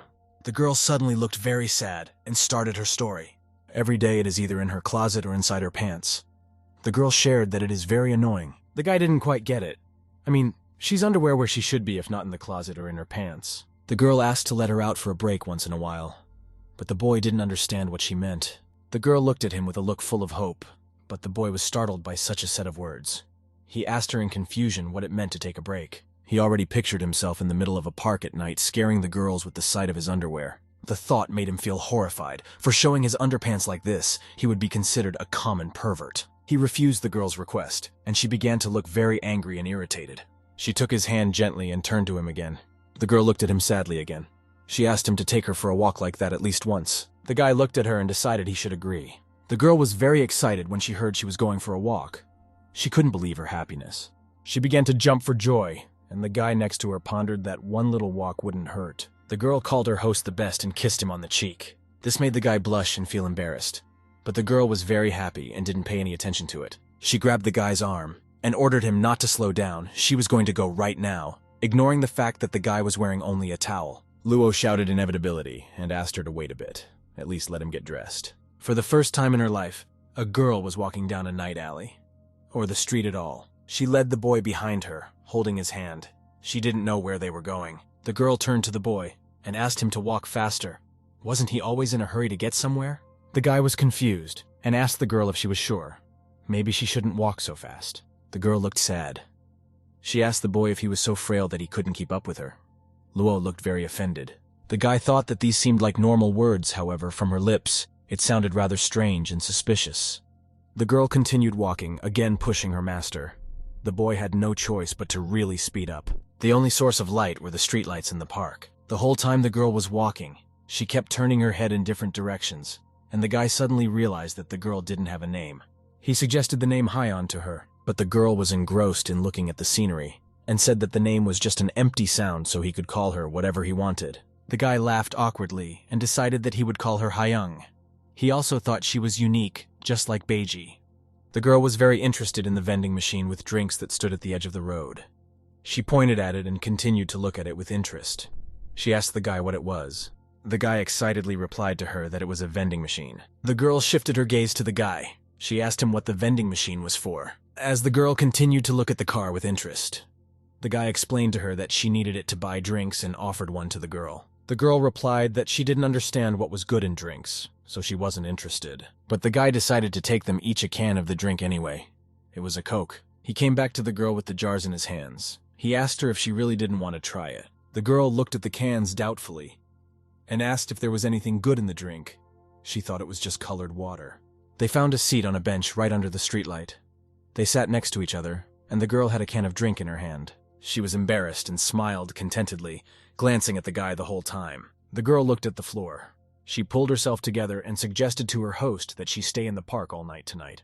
The guy looked at her and said no. He told her that it was cold lately, and they might get sick. The girl rested her head on the guy's shoulder. She said she was feeling a little drunk and wouldn't be able to go anywhere. The guy blushed and was confused, looking at the girl on his shoulder. She looked at him with a slight squint, but the boy was going to confront her, so he gathered all his strength. He convinced himself that it was too dangerous to stay outside so late. The guy asked the girl not to fake it, because she was drinking Coca-Cola and couldn't be intoxicated. The girl looked annoyed by this fact. Then she sat up and admitted she was joking. Her whole posture shook with sadness, and the guy didn't know what to say to her. He inquired if she really wanted to stay here all night. The girl was immediately enthusiastic and responded with an ardent assent. The guy looked at her unimpressed. Luo furrowed his eyebrows and asked the girl to forget about it. After all, he wouldn't be wandering the streets this late. He ordered her to be an obedient girl to follow him home. The sun was lighting up the houses again. The lights in the park were no longer on. A guy was hugging his underwear in his hands, and someone was calling him baby. Apparently, Luo kept urging Hee-young in his sleep to go back home. But when he opened his eyes, he saw before him in the light of day those who had addressed him. It was two grandmothers and a guy. The grandmother was asking the guy why he was sleeping here. The guy sat down and felt very awkward, and he didn't know how to explain it. Suddenly, the realization that he was holding his underwear in his hands made him completely uncomfortable. The boy couldn't understand how this could have happened. But Hee-young, who was happy, did. It was getting evening outside. The guy was lying on the floor next to the desk. His cell phone was on the corner of the desk. Books were scattered around him. Luo was lying on the floor with his chest resting on the pillow. One of the books was in his hands, and he was reading it intently. Then he got distracted from the plot and started thinking that his ability was awesome, but he doubted if he needed it. Luo Shangshu sat down on the floor and looked at his hand. He decided that it was too early to get depressed. Maybe he could turn his ability into something more. He doubted he could create a mecha girl, but it looked good in his fantasy. Despondency took over Luo again. He thought it would take too much time and effort. This ability seemed ridiculous to him. Suddenly he heard a very loud honk from the street. It distracted him from his thoughts. There was a silver car in the parking lot, and there were two people around it. The guy stepped out onto the balcony and tensely watched the situation in the parking lot. Those two people by the car looked very suspicious. Luo decided to go downstairs and check it out. One guy was standing guard and the other was digging in the car door. The guy on the guard was very nervous. He asked me how long the other one would take. The other guy was hooded. He replied that a little patience was needed. The guy in the hoodie said the surveillance system's broken, and the guard is sound asleep. The first guy wasn't really convinced by his partner's words, so he continued to hurry his partner along. Luo watched them from around the corner.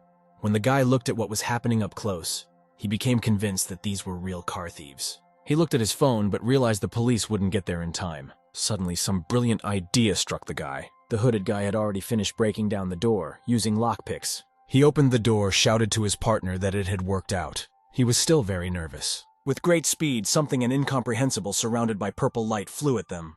The hooded guy looked at the flying object and tried to figure out what it was, but it kept getting closer and eventually illuminated with a purple light and the guy's own face.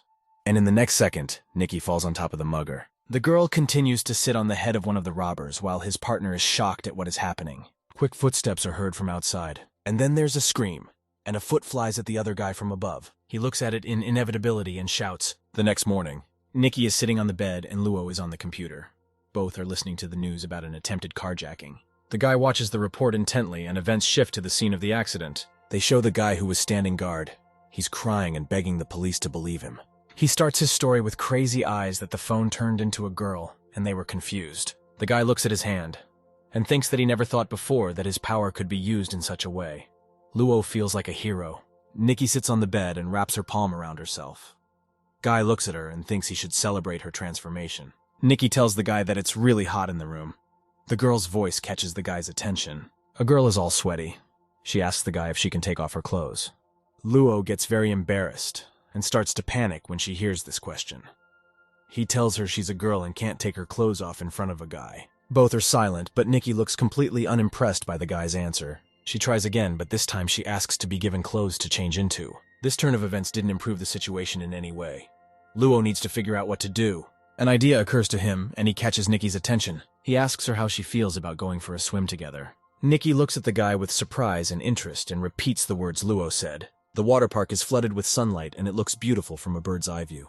It's full of people all talking to each other and going somewhere. Nikki and Luo hold each other's hands. As they stand amongst all these people, the guy tells her that they are already there. The girl admires her surroundings. She looks at the guy and says she's never swam before and she can't wait to try it. The guy laughs awkwardly. He thinks that if she had swum earlier, she might have broken. Luo raises his nose high and says that his brother will teach the girl how to swim, and she can take it easy. The girl beside him was very happy. Suddenly, someone addresses the guy and the couple turns at the sound.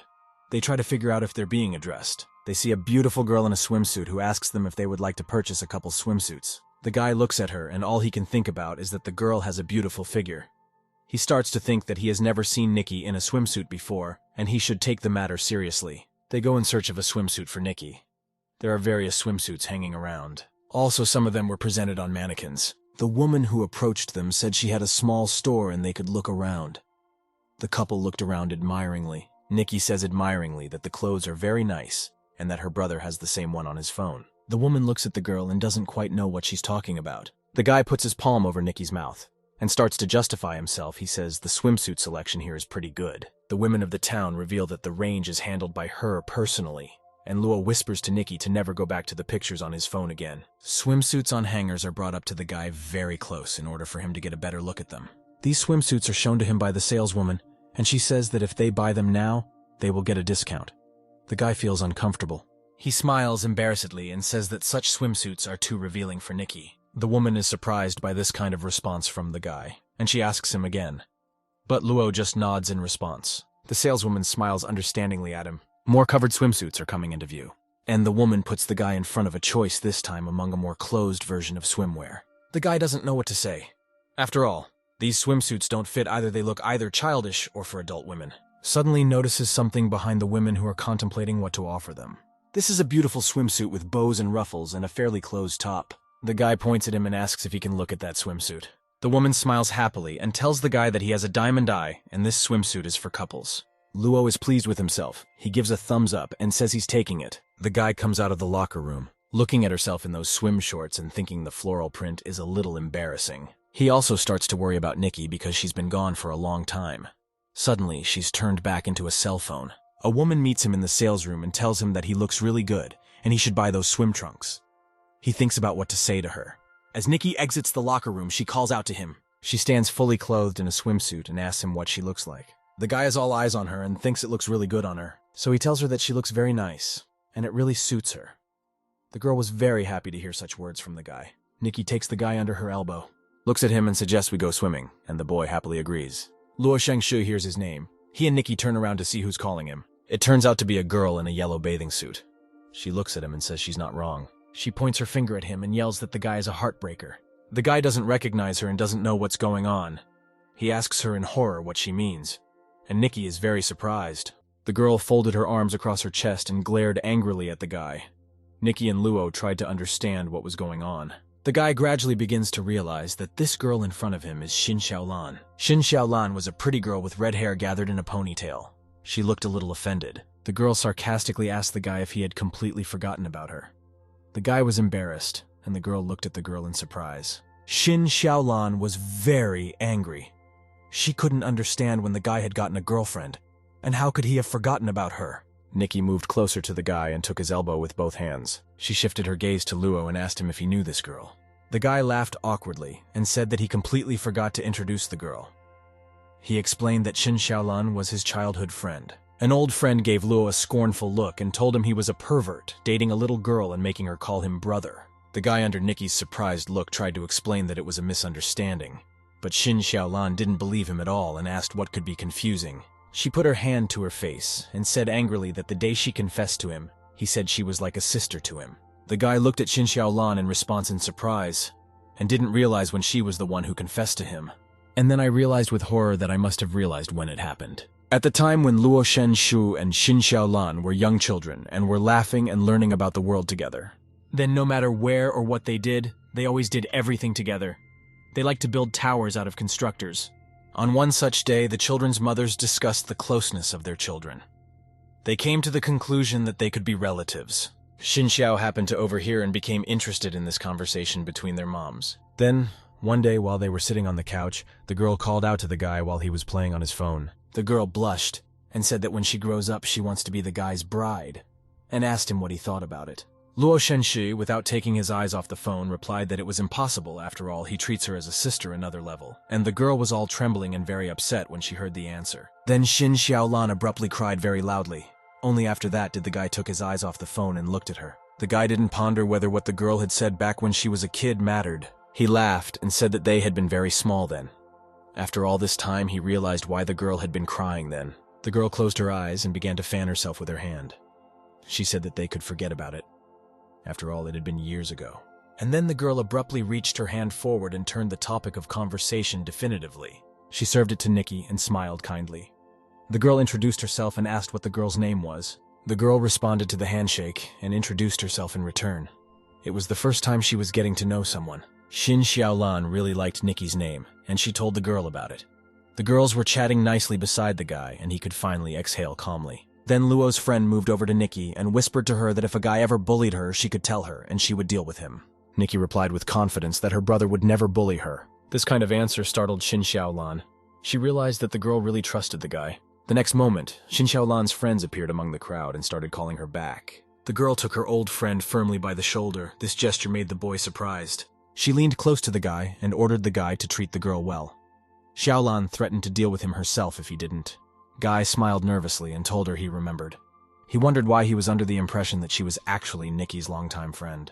Evening came and the sun was slowly disappearing over the horizon. A couple was walking home in silence, each of them thinking about something different. Suddenly, the girl started talking to Luo. She looked confused and said that girls like the guy. The boy turned to the frowning girl and said that his friend's statement was a lie. He added that the truth was he had always treated her like a sister. Nikki stopped abruptly right in the middle of the alley they were coming home, and started talking. Against the backdrop of the sunset, the girl clasped her hands to her chest and asked the guy if he would treat her only as his sister. Luo Shenshu looked at the girl carefully in surprise, and she looked at him silently and waited for his answer, and she looked a little upset. Finally, the boy made a decision for himself. He looked completely serious. Luo moved closer to the girl and took her by the shoulders. He asked Nikki to be his girlfriend. Nikki opened her eyes wide and said that she would always want to be near him. A purple light and a seal appeared in her background, and there was a slight smile on the girl's face. And she finished her sentence that she didn't think it was possible. The next moment, Nikki was a phone again. The guy held it in his hands and kept looking at it. In the reflection of the screen, he could see himself. And the evening city could hear his confession that the girl could take it easy, and the guy would surely wait for her. It had been light outside the window of the house for a long time. When Luo's phone started ringing, it vibrated and attracted attention. The guy didn't even look at the phone screen to see who was calling him. The call was from his mom. When Luo picked up the phone, his eyes were still. Whether he looked at his watch. From such a scream, the guy immediately sat up on the bed. He lied to her that he'd been awake for a while, and asked if something was wrong since she had called him. What Luo heard on the phone made him get out of bed completely. The bed was left in a mess, and the guy asked why live in something if it's in good condition. He asked to wait a little while and said he would be right over. So after a while, the guy was already at the appointed place. Luo and his mom were in the garage next to his mother's red car. The guy was looking under her hood, and the mom was telling me that the warranty on the car had expired, and she hadn't used it in a while, so she was just going to buy a new one. Luo turned anxiously toward his mother, and asked if mom didn't like this car, why she suddenly wanted to replace it. After all, everything has a life. Luo's mom raised her eyebrows at his reasoning, and asked what kind of strange things her son was saying. She kept asking him if he was going to fix the car, and since when he had become a mechanic. The guy listened to this with a disgruntled face, and then, trying to find something under the hood, asked my mom what was wrong with it. He kept asking if it was the engine or the gas pedal, and why not just send her in for repairs. Mom didn't look happy. She got angry and started shouting that she didn't know, and that she had gone to the service. But they told her that the model was too old, and it was easier to buy a new one. The woman kept yelling that the repair fee was too high anyway, and the guy replied that he understood, just as long as he didn't piss his mom off more. Luo placed his bandaged hand on the closed hood of the car, and thought, this car has been used for so long. Even so, his mom didn't have the slightest idea about the car. He exhaled. His profession is not mechanic. What's broken he doesn't know. After these reflections, one thought came into Luo's head. What if? He walked quickly over to his mom and put his hands on her shoulders. The guy started talking quickly about whether it was time for her to rest at home, and he would see if there was anything he could do. And little by little, he'd take the surprised mom out. She turned on him suspiciously. She wondered what he was up to, if he was thinking of finally breaking the car. But he kept taking her out of the garage and told her not to worry so much. He'd take care of everything. That statement made my mom even more shocked. The garage door was closed and light came in through a small window on top. Luo looked at the garage door and made sure it was closed. There shouldn't be any problems, he thought. He looked at his bandaged right hand and thought it was a bit risky. After all, if he turns the car into a girl, he can find out where she's bad. Maybe that's how he'll know what's broken. A purple light and the seal on it habitually illuminated the room, transforming the machine into a girl. And here on the floor of the garage sat an absolutely ordinary at first glance girl. She looked a little confused and looked at the guy carefully with a question in her eyes. Luo tried to strike up a conversation with the girl, but it was rather awkward. The girl sat with her eyes closed. Then she opened only one eye. The girl coughed a little and recognized the boy as her mistress's child. The guy felt very awkward for some reason, but the fact that the girl recognized him made it easier. Luo Shenshu held out a small bottle of mineral water to the girl on the floor. With a smile on his face, the guy said that she seemed to have something in her throat and could drink some water. The girl was surprised at the suggestion, but Luo explained to her that she was now a human being and had to drink water instead of gasoline. The girl considered the boy's words. She looked a little more at the outstretched water bottle. And then she reached out and took the bottle from the guy's hands. She put the bottle to her lips and began to drink its contents greedily. After a while, she suddenly choked and water began to spill around her. A girl was sitting on the floor and coughing a lot, and everything around her, and she was in the water. The guy came closer to her in a panic. He asked if she was okay, but he didn't know how to help. The girl kept coughing and then finally coughed up some machine oil and a couple of bolts. Guy looked at them and wondered if they could have been the cause of the breakage. If she coughed them up, would it be all right? Suddenly, the girl was surprised to realize that she now felt much better than before. The guy was very happy and smiled happily at her. Now he didn't need to question her about her problems. The girl brought her knees together and started to say that to thank the guy he could lie down. She pointed to her lap, looking directly at him in anticipation. The boy cried out in embarrassment. The girl looked at the guy in anticipation. The girl looked at the boy expectantly. He held up his hands and said it was all right and not to thank him. After all, she is a human being now. The girl looked in incomprehension at the guy who froze in one pose. She concluded that Luo was concerned about her age, but the boy was quick to tell her that it wasn't that at all. The girl didn't seem to believe the guy's words. She lowered her head a little and remained silent for a while. Then she asked if the foolish son remembered how long she had been with him. The boy thought about it and started counting. It had been bought when he was 4, which was 14 years ago. The girl confirmed his calculations and added that it would be 15 in a couple of months. And this year it was time to eliminate her. The guy opened his mouth in surprise and asked the girl again how it would be eliminated. The girl began to explain that this was her life. From the day she was made, the main purpose was to serve her owner. The guy was very upset by what the girl said, and she noticed this change in his mood. The girl rose to her feet and gently placed her hand on Luo's cheek. She looked him in the eyes and told him not to let the foolish son get upset. The boy watched the actions of this unusual girl in wonder and expectation. And then she grabbed herself by the ponytails and continued, for she was able to suddenly become human and is now very happy. She bragged to him about her clothes, her hair, and her looks, and it made the guy feel a little better. Then she got serious and asked, take her out to play until she was sent to the dump.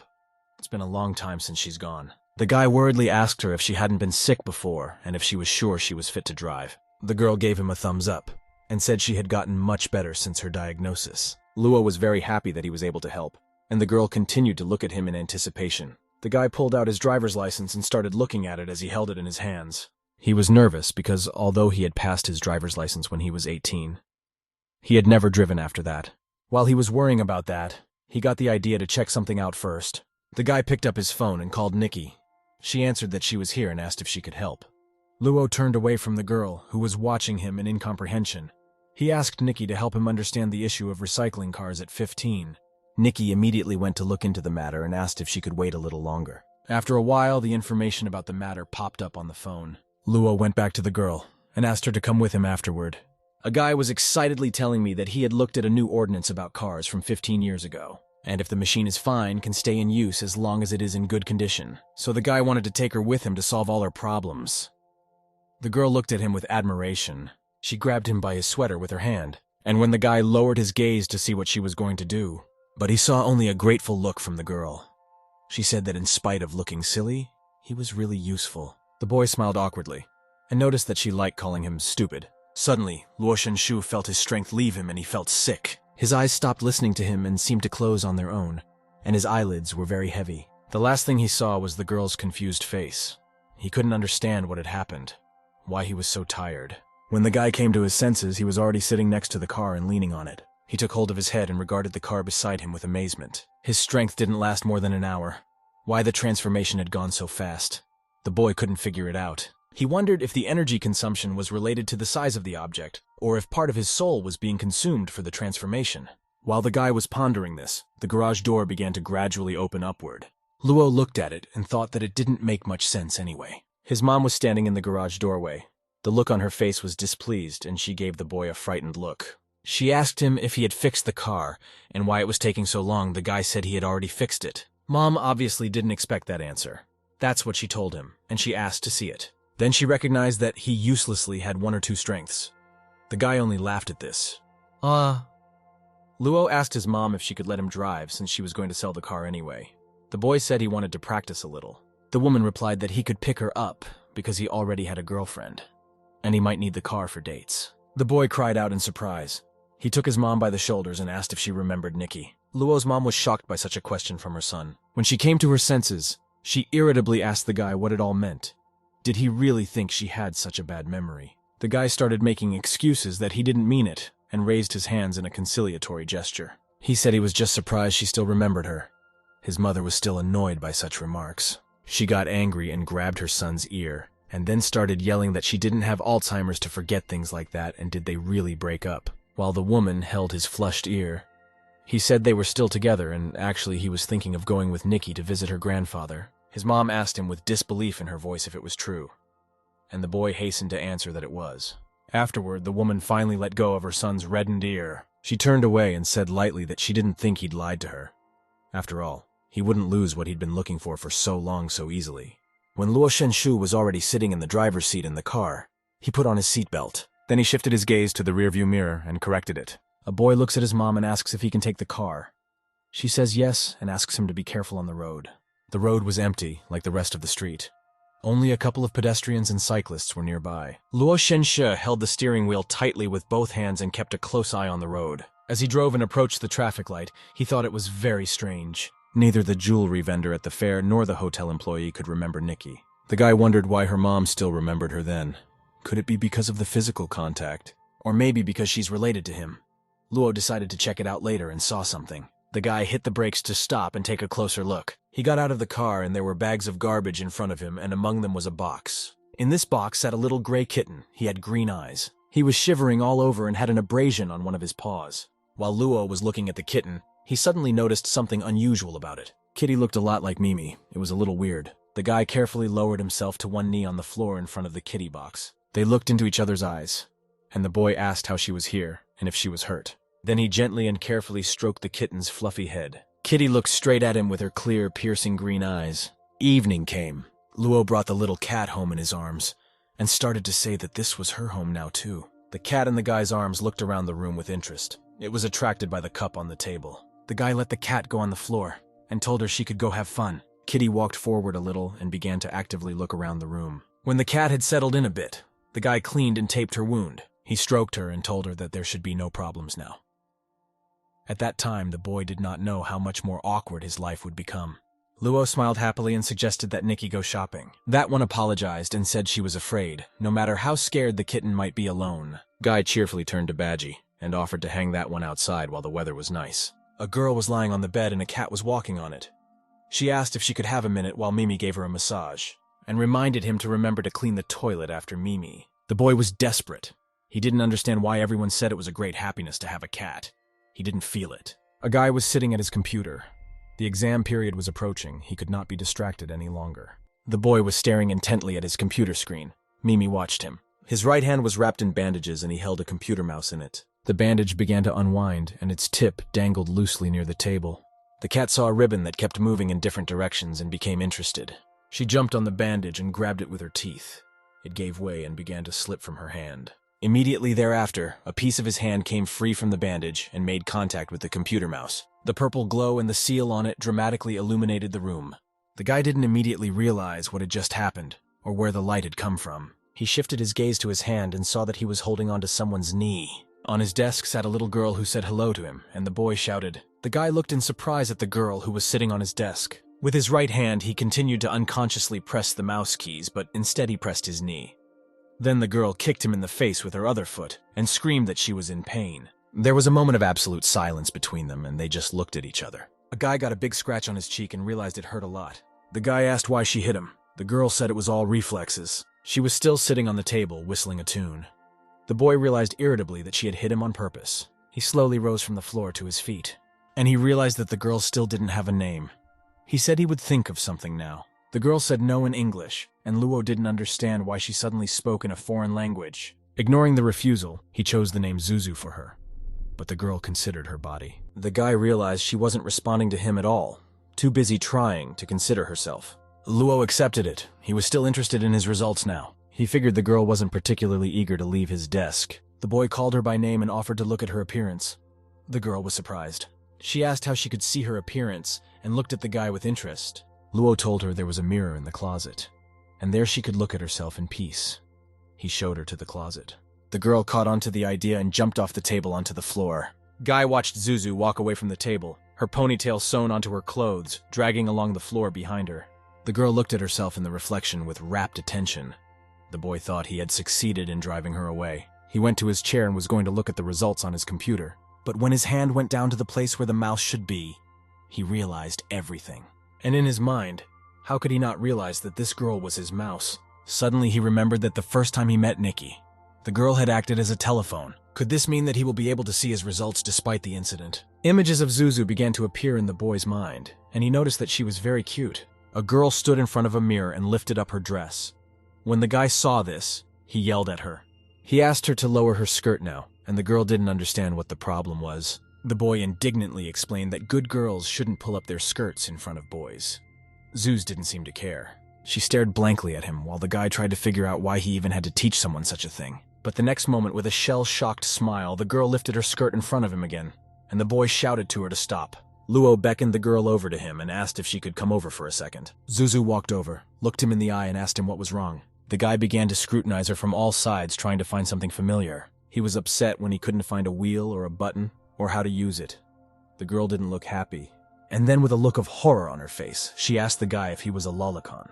The guy turned at the girl with a look of incomprehension and asked in surprise. She asked fearfully if he was sure he wasn't a lolicon, if he could hold back while he looked at her body. He explained to her that there had been a misunderstanding. The guy said it was because he had turned his mouse into a girl. Now she can't recognize her results. The girl, listening to him, relaxed a little. The girl smugly said she thought he was in love with her. She obviously had a lot of imagination. Zuzu winked and said that he could rely on her for help with the computer controls. However, she added that the help would not be free of charge. The guy looked at her in shock. Zuzu began to describe the position she was in when the guy was playing. When Luo plays, he clicks too fast and moves her all the time. He could have killed her. So the girl agreed to help if Luo would give her a massage. The boy drew back fearfully and tried to comprehend what the girl had told him. The girl was pointing her finger at Luo, and he was at a loss for words. He questioned the girl in a frightened voice that she wanted him to give her a massage. She nodded in confirmation of his words, and the boy was finally able to pull himself together. Zuzu looked at the guy carefully and asked if he really wanted to say no. She frowned and asked if it didn't feel good when he used her. The guy was embarrassed. Luo said it's not that at all, it's just that boys and girls shouldn't touch each other. With disdain, Zuzu asked if, when his mouse turned into a girl, he had feelings for her. The guy got embarrassed and started making excuses that they were having the same old thing. He leaned toward her with a strange smile and asked her, massage, what style she preferred, Chinese, Japanese, or Thai. Zuzu brushed it off with her hand and asked for just a regular massage. The guy didn't understand what a regular massage was like, and the girl's explanations that it should be pleasant did not help. He has only given massages to his grandparents and does not know this style. The guy suggested that he just use one motion, and the girl agreed. Zuz lay on the bed while the guy gave her a relaxing massage. She was guiding the guy with her voice. Zuzu was telling him when it felt good and where it was best to massage some more. The guy thought her voice sounded weird, and he felt uncomfortable. Suddenly he thought that right now she was completely at his mercy. He smirked and was clearly up to something. His hands touched the girl's calf and he began to massage it. The girl screamed in surprise. Her face was completely red. She turned to Luo and asked him not to touch him there because it tickled. The guy smiled slightly and assured the girl that it was a Chinese-style foot massage and you had to wait a little longer. Zuzu said it makes her so ticklish she can't stand it. The guy assured her that it was only ticklish in the beginning, but would become very pleasant over time. He continued to massage the girl's legs and asked her to be patient for a while. The girl tried her best, but she couldn't stand it for long and asked the guy to stop. Luo accomplished what he wanted to do. He asked her what he had to finish so she could help him with the computer. Zuzu got angry when she heard that. The girl got angry and realized that the guy was doing it on purpose and thus threatening her. She moaned loudly so that it was heard first throughout the apartment. Then the neighbors in the whole house could hear it. And then it was like the whole planet could hear her. Luo realized his mistake and asked her to stop before the neighbors heard those strange sounds. Zuzu returned to her original position and said she should have listened to her from the beginning. The guy admitted he had made a mistake and wouldn't do it again. And Zuzu exhaled a sigh of relief. Luo was already sitting in the computer chair, and the girl was standing next to him. She said she would help and for the boy to use the keyboard. Zuzu asked the guy to put his hand on her head and by moving it around he could control the cursor. The boy did as the girl asked, and asked if he was doing it right. The girl didn't answer, just moved her head following the guy's hand. Finally, the cursor appeared on the screen, and the moment when he would be able to find out the results of the exams was approaching. He closed his eyes and prayed to all the gods he could remember. He moved the cursor to the right button and prepared to find out the results. There was laughter so loud that it could be heard far outside the apartment. The boy raised his arms in a victory gesture and shouted and called himself a great emperor. Zuzu shrugged her shoulders. Of course it was good news, but calling herself emperor was somehow too much. Having such a master was too much. Luo Shenshu stood in his room and prepared to face one of his biggest problems. He looked straight ahead and felt sad. After all, he had homework for the summer. There was a whole stack of books on the table. One of them lay open right in front of him. He grabbed his head and tried to figure out how he was going to get through his summer internship if he couldn't even write a word. While the boy was sadly lying on his books, he noticed Mimi. She was playing carelessly on the floor. He looked at her and felt a small sense of envy and injustice. Luo imagined himself as a ginger cat surrounded by various goodies in manga. He thought how wonderful it was to be a cat. You get fed just for being cute. He hoped he would be lucky in his next life. The guy had already solved some number of problems when the turn came to a task that was too difficult for him. He wondered what he should do and how to get out of this situation. Luo collapsed on the table in utter despair. It seemed to him that he was going to die at this table. He was crying with his pen in his fist. He thought how cool it would be if someone wrote it for him. And then he suddenly looked at the pen in his hands and realized one ingenious thing. He can just turn his pen into a person and it will help him. The teacher asked the class how they could not know the answer to such a simple question. She resented them for making her scream. Luo was thinking about lunch at that moment. The woman continued to rant that even though she had chewed everything and put it in their mouths, they couldn't swallow it. Luo heard something about food, rose from his seat and shouted, asking if they could go eat already. The teacher stared back at him in shock, and then they just looked at each other for a while and realized they were on completely different wavelengths. When the teacher came to her senses a little, she shouted that he only knew how to eat. She made him answer the next question. And now Luo was holding the very pen that had been with him for years. This pen was with him in all his classes, and how he didn't realize it right away. Especially the pen Luo was holding was a gift from her. As the guy unwound the bandages on his arm, he thought that since the items had previously retained their functionality, it should work. In case the pen doesn't work, he'll turn his book and it'll solve everything. Luo touches the pen with his right hand and it begins to glow. The familiar print appears against a background of purple glow. And then a girl in an office suit shows up and winks at the guy. The guy looks at the girl who has just turned from the pen with scrutiny and surprise. The girl calls him a useless owner and asks if he turned her into a human being. The girl smiled sweetly at him, and he was surprised at the title of useless that the girl awarded him. The girl apologized and said she would rather call him the Bum King. Luo asked her to stop embarrassing him. After all, they had just met and she was already saying things like that. The girl laughed a little and apologized, saying she was too honest. Then she offered to give her a name. The guy was glad to finally have someone who would value his name. After brief deliberation, he suggested to the girl that she would now be called Yenmei. The girl was not impressed with his name. She asked him if it wasn't the name of the manufacturer's company, Luo awkwardly admitted. But the girl settled for Yenmei, deciding that it sounded good enough. Then the girl looked at the guy and asked why he had decided to turn her into a human. The boy started begging Yenmei for help. He said that he had no choice and he really needed her. When asked what the matter was, the guy admitted that he wanted the girl to help him solve his homework. The girl was upset that she had such an easy task. She was hoping for something more difficult. Luo started to beg Yenmei to help him with his homework, but the girl had to refuse. The boy was very surprised when he got such an answer from Yenmei. He asked why she wouldn't help him. She replied to him that it was his homework, not hers. And besides, she was always just a pen. The guy started saying that he really didn't know how to solve this assignment. Yenmei opened one eye and looked at the guy who was really asking for her help. The girl drew near to the boy and said she would help, only he must promise her one thing. The girl looked closely at Luo, waiting for an answer, and the boy was shocked. He tensely asked Yenmei to voice her demand, and the girl hesitated. She said she didn't know yet but would definitely tell me a little later. Then she laughed and said she would teach him now. The guy wasn't happy about it. What was the point of turning her? Yenmei said, "Don't worry about nothing. If he wants something, he should be willing to give something in return." The boy was shocked by this turn of events. Now he's being forced to do his homework with his own pen. Luo awkwardly asked the girl if she was definitely not a teacher. Yenmei looked at him with interest. She put her hand down and said the owner has memory problems, and just a couple minutes ago she was a knob. Luo, hearing that she recognizes him as the master, tried to get Yenmei to do his homework for him. The next moment a ruler appeared in the girl's hand from where it is not clear. She slapped him lightly on the cheek with this ruler and called him master. Towered over the guy and told him that if he continued to be naughty, she would spank him. The boy nodded tensely and said he wouldn't be lazy. He asked to teach her Mei what to do with her homework. Yenmei rubbed the boy on the top of his head and called him a good boy. Luo sat over his notebooks and listened attentively to Yenmei, who explained everything to him in detail. Finally, a guy could put his pen on the table next to his finished homework. Also was able to close the notebook in which I did the very homework. The boy stretched relaxedly. He was finally done with the hardest math assignments. The girl looked completely exhausted. She said that the master was untrained. It was very difficult. She said frustratedly that she now understood the boyfriend's teacher, and he laughed awkwardly and asked her not to say that. Yenmei abruptly stood up from the cushion beside the table, while Luo glared at her with all eyes. She sighed and said she'd had enough, and walked away under the guy's gaze. The girl lay on his bed and was going to sleep for a while.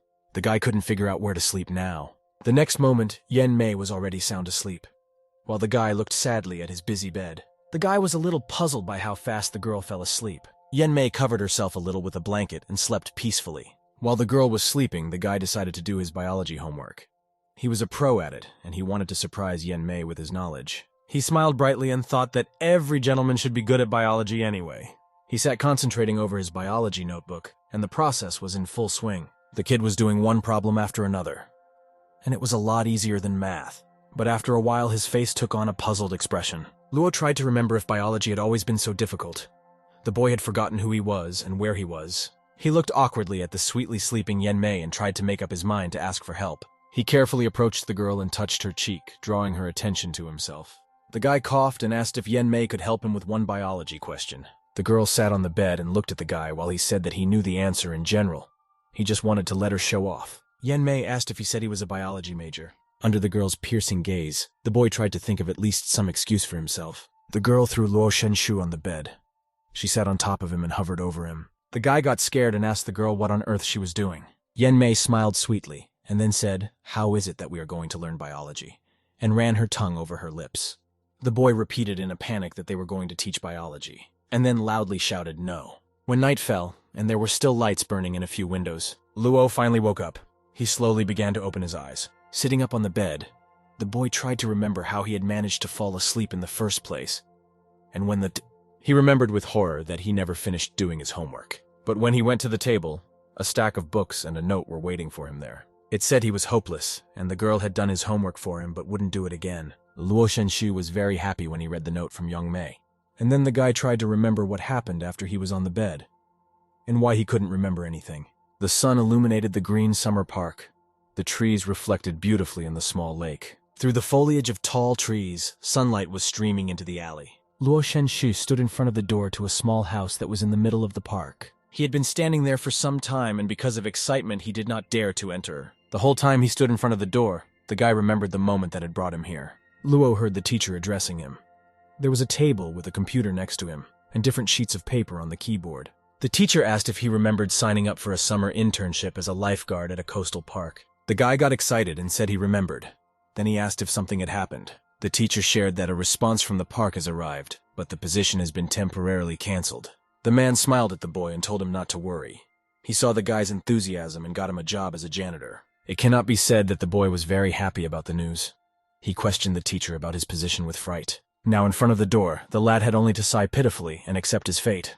Luo felt like a failure. The guy came to be a hero and ended up being a janitor. Finally, the guy gathered his wits and knocked on the door in front of him. With a slight smile, the guy opened the door. He said hello and introduced himself, telling me why he had come here. A man who was inside the building squinted to see the guy. The man came closer, shook the guy's hand, and called him Little Luo. He said he was in charge and asked to be called Uncle Zhang. He pointed to the uniform that was on the table. The boy smiled back at Uncle Zhang and asked him to give him a job, and he would surely do it well. The man was glad to hear such a thing. And he noticed that the young people were very energetic. While the man laughed, Luo smiled back a little and thought it sounded a little strange. The sun continued to shine brightly on the park. The boy was sweeping away the garbage and dust from the alley with the broom Uncle Zhang had given him. The guy was building half in the shade, half in the sun. He paused cleaning and noticed that it was very hot today. At that moment, he heard a woman's voice asking someone to stop. The guy turned around at the sound and saw a couple arguing with each other. An unfamiliar guy was holding a worried and frightened girl tightly. Luo tried to think of what he should do in such a situation. Then he saw the girl's face and he thought it was his acquaintance Zhang Yun. Luo watched from behind the bushes as the girl asked the guy to let her go. But he kept insisting that girls just like to play stubborn, and actually liked it. The girl was angry. She reminded him that they had broken up and again asked him to let go. Luo couldn't watch the fight any longer. He came out of his hiding place and clasped the boy's hand tightly in his own. He covered the girl with himself and ordered the offender to stop. It's not manly to treat a girl like that. The girl standing behind the guy's back was surprised to recognize Luo Shenshu in him. The boy started yelling for the janitor boy to stay out of their business and wrenched his hand out of his grip. But Luo did not back down.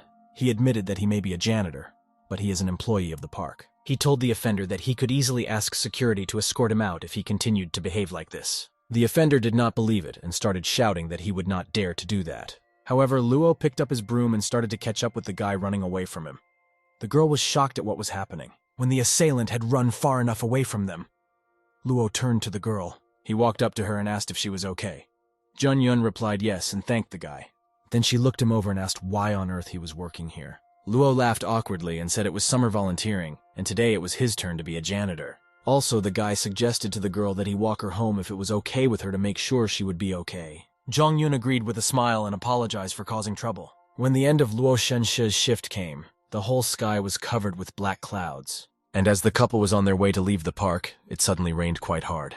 They started running into the parking lot to Luo's car, and the guy told the girl to hide inside. The car door slammed shut and they found themselves shielded from the rain. They were all wet, so the guy found a towel and held it out to the girl to wipe herself. They sat in the seats and wiped water from their faces and hands with small towels. Then the girl did not dare to speak, which attracted the guy's attention. She said it is raining so hard and all her clothes are wet. If she goes home now, her parents will swear. Zhang Yun looked at him and asked if she could dry her clothes at his house. The guy was confused and asked her if she wanted to go to his house. When they got back to the house, it was still raining heavily outside. The two of them went into the apartment and the door closed behind them. The guy turned on the lights in the room by flicking a switch. He invited the girl to come through, but noticed there wasn't much room and it could be a bit messy. Zhang Yun smiled sweetly and said it was no big deal, and it was her first time at his house.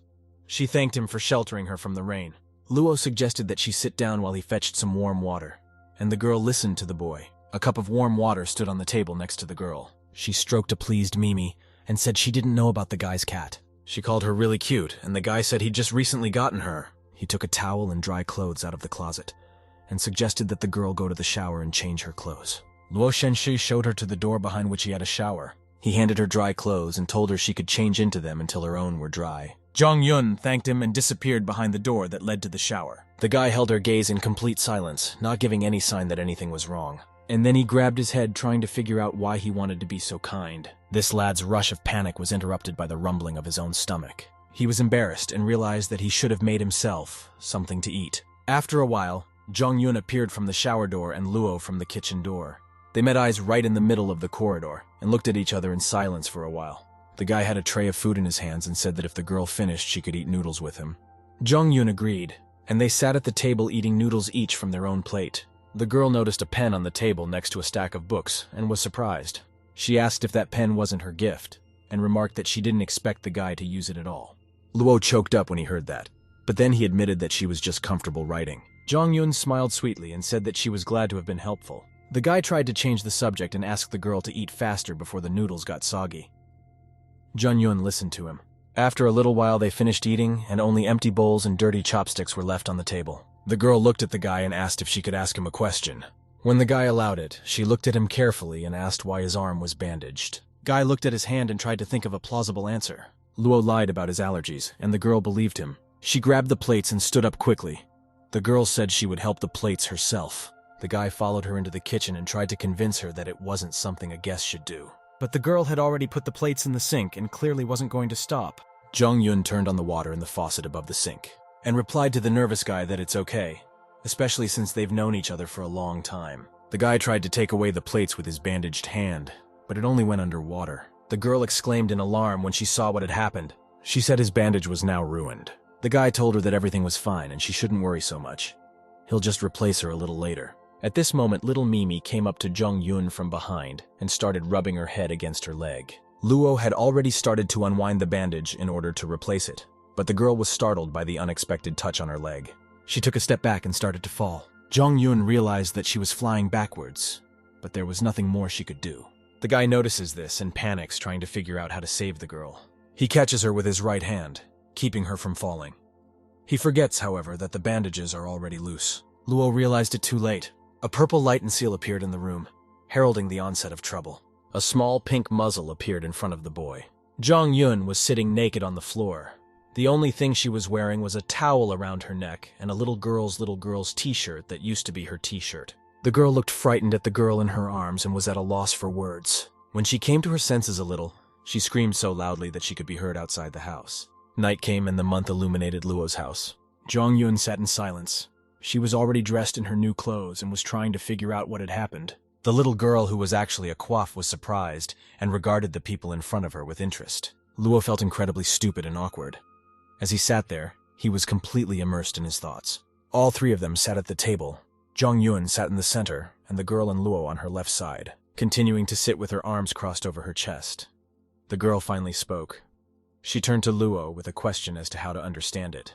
She opened her eyes and looked at the guy unhappily, and asked him why he had a little girl at home. The guy tensely averted his eyes to the side, and said that if he explained, she had to promise not to tell anyone. After the girl agreed to this condition, Luo gathered his strength and began his confession. With all the strength he had, he shouted out that he didn't have super strength. Jung-Yun didn't believe him. She thought Luo Shenshu was laughing at her.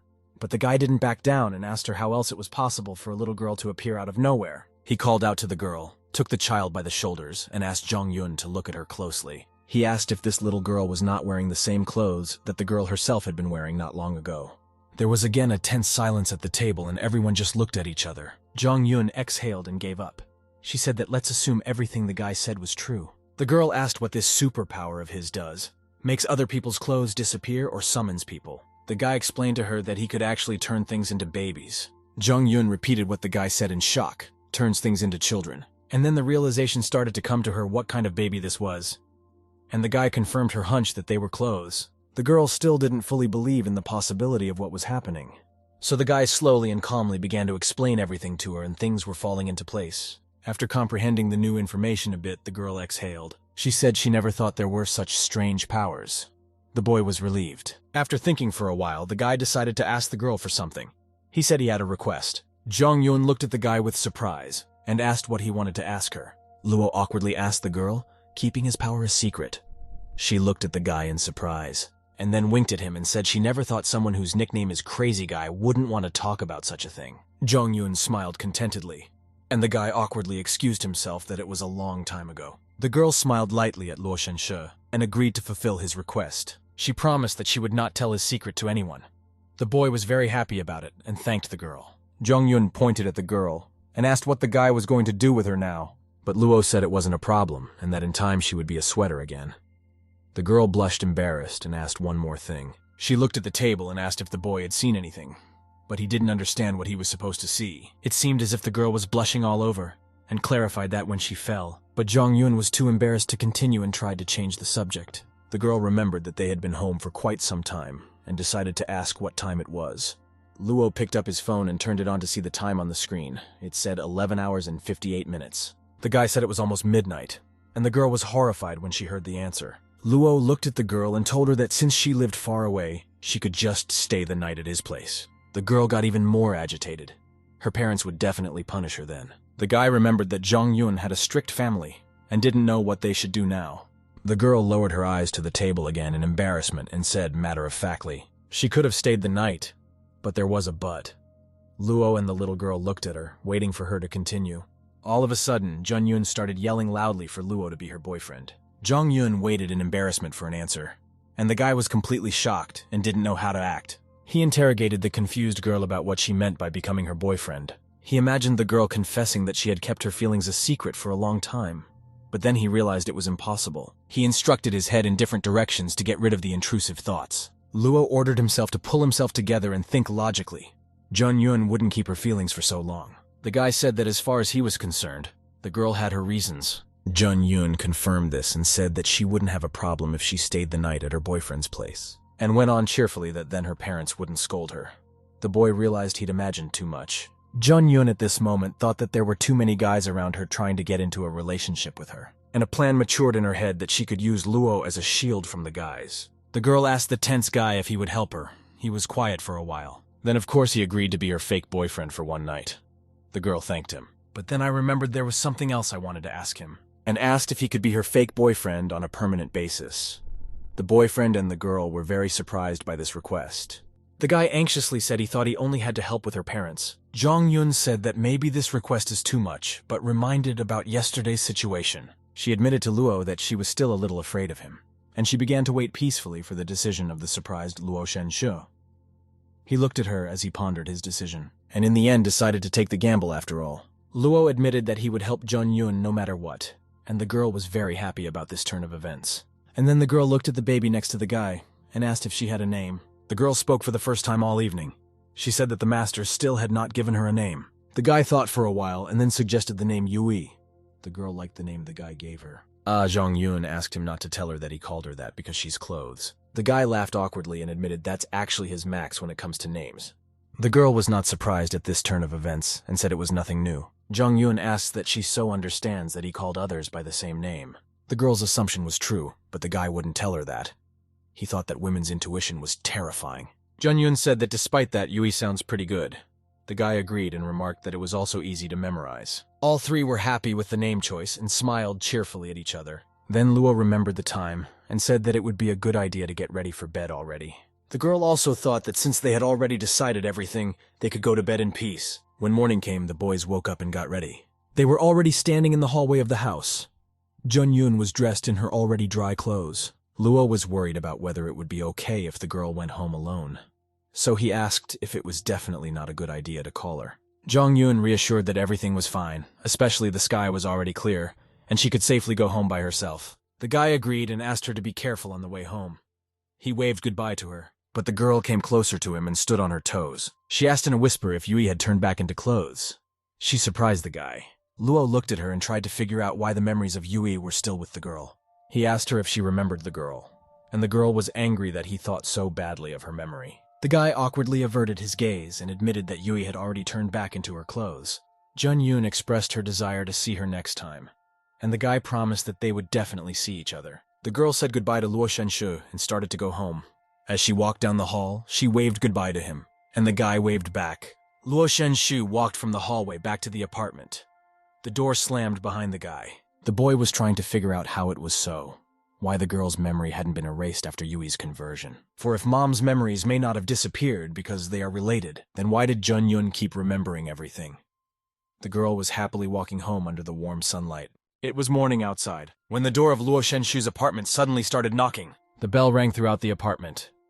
Luo was still asleep under the blanket next to Mimi, but the guest kept persisting in ringing and knocking on his front door. Luo Shenshu was very annoyed when he finally reached the door, and with a disgruntled scolding he opened them. On his doorstep stood the girl who was his neighbor. She looked at the boy who appeared in the doorway in surprise. The girl said good morning and wondered if she had disturbed his sleep. The boy was embarrassed by his past actions. He awkwardly brushed her off and told her it was okay, and she wasn't bothering him. Luo lied that he had been awake for a while and asked if the girl wanted something from him. She said that she had invited her classmates over to play games, but the TV was broken, so she hoped to borrow it from him. The guy answered her that he would love to help, but he doesn't have a TV at home. The neighbor was shocked that there are still people in the world who don't have a television. The guy nonchalantly confirmed her assumption with his existence. The girl nodded and apologized for the trouble. The boy was sorry he couldn't help.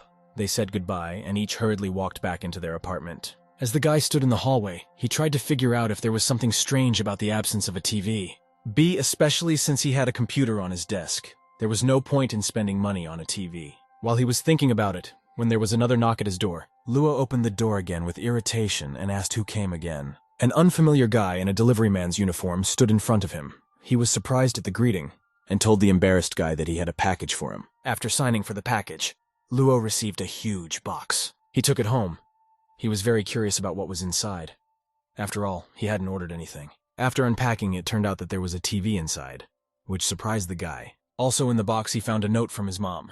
It said that she was giving him this TV set. Dad hooked up the TV with all the right wires, and he thought Mom thought of his apartment as a storage unit. He pressed the power button in anticipation, and the TV in front of him started showing a picture. It was a little blurry, but the TV was working. But not for long. The very next moment, there was only a rippling screen in front of Luo. He would sometimes be replaced by a picture, and Luo Shenshi would just watch him try to work. The guy realized it was broken, and that's why the mom sent it to her son. He noted that the model is quite old and they don't make them anymore. It would be difficult to repair. A guy came up with an idea to try to revive a TV set and try to fix it like a car. This time, the seal appeared around a golden glow that illuminated the entire room. A girl appeared out of it, sitting on the table and looking at the guy with sad eyes. The guy said a friendly hello to the girl he had just turned. She recognized the guy as a young gentleman. She looked at the guy and the apartment around her in surprise, and the girl asked where they were.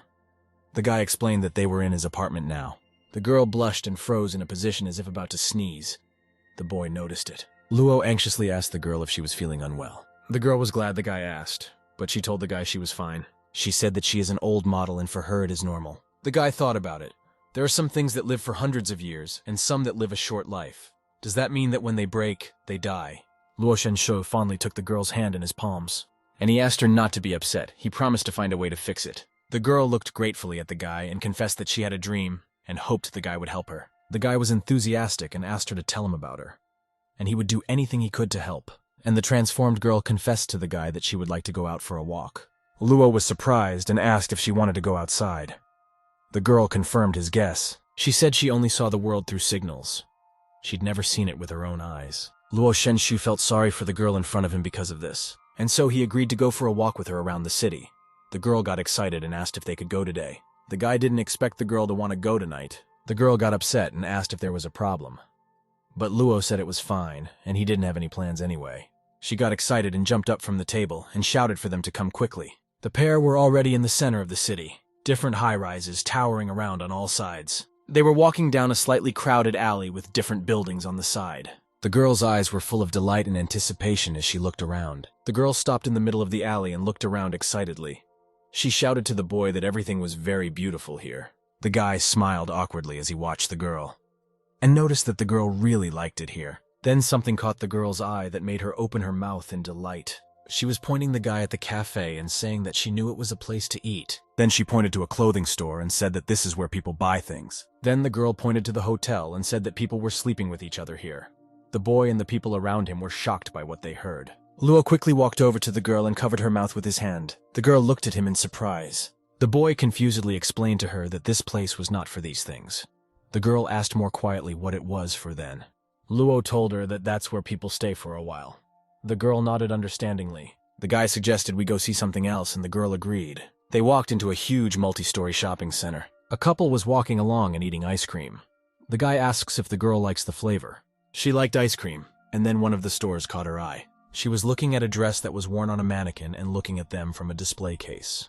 The guy saw the girl's gaze glued to the dress behind the window and asked if she wanted to go try it on. The girl asked if she really could, and the boy took her to the store. The glass doors parted in different directions, letting the couple into the store. The girl was in the store for the first time and scrutinized how everything was inside. The store employee greeted potential customers politely and smilingly. Luo asked the employee if they could try on that outfit in the window, and the employee said that she would give them the outfit now.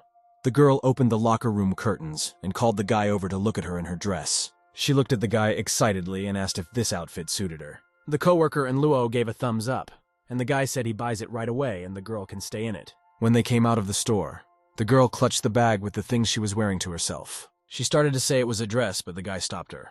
Luo Shenshu smiled at her and told the girl not to worry about it. He told the girl that he was giving her this dress. She looked at him surprised, and then she smiled embarrassedly, looked down, and thanked the guy for it. While they were walking, they came upon some fair, and there were a great many people at it. The guy saw this and said there must be a cosplay festival going on here. The girl looked over there and asked what kind of festival. A nice girl from the festival said hello to them and invited them to participate in the festival. She showed them a rack full of different cosplay clothes and said that the clothes were free and they could take pictures in them. They thought about the girl's proposal, and the guy asked if she wanted to participate. The girl was not sure because she had never done this before, but the guy said he'd help her if she needed it. They tried on 3 different looks for the girl and settled on Nikki's look. The guy looked at the cross-dressing girl with delight and told her she was very nice. An employee of the fair offered to take pictures of them and then mail the pictures. The children agreed. The officer took the camera and told them to get ready on the count of 3. They smiled at the camera and the guy gave the girl and Nikki's character horns. As they approached the house, the sun was already setting over the horizon. Luo bagged us and smiled contentedly while the girl looked at her feet. Then the girl spoke. She thanked him for making her dream come true. And the guy thanked her for keeping him company today. She said she had no regrets now. The boy looked at her in surprise, and she was already disintegrating into dust. A moment later, Luo Shenshi was left on the road that led to his house all alone. It was already night outside, and the guy was still sitting on the floor of his room among the pillows and the empty bag. He thought about everything that had happened today. He felt sad and longing. His attention was drawn to the package on the floor. The guy realized that it would disappear, but he didn't think it would happen so soon. The bag was empty. The girl's clothes were also vaporized as she herself disappeared. He remembered what she looked like before she vanished into dust forever. How her last words sounded. Luo Shenshu picked up his phone and looked at its screen sadly. He closed his eyes, trying to realize how he felt when he saw the photo. Can there be no regrets when they can never take another picture together again? The next day, Luo went to the same mall again. But this time, Nikki was keeping him company. The boy was smiling contentedly, and she was walking a little behind him. The girl asked the guy why he decided to go out so suddenly. The guy with an important look told her that it was time to realize herself as the main character. But the girl didn't know what that was. The guy realized his puncture and decided not to go into details. He pointed out to the girl that she was always wearing the same clothes. Nikki wondered what the problem could be. Luo told me that the girl's clothes are very cute but stand out a lot and other people will stare at her. Nikki was surprised since the guy was picking out her own clothes.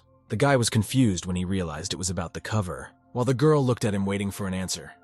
He tried to think of something, but then he changed the subject. He said it didn't matter, and he just wanted to buy new clothes for the girl. When they walked into one of the clothing stores, Nikki's eyes went wide.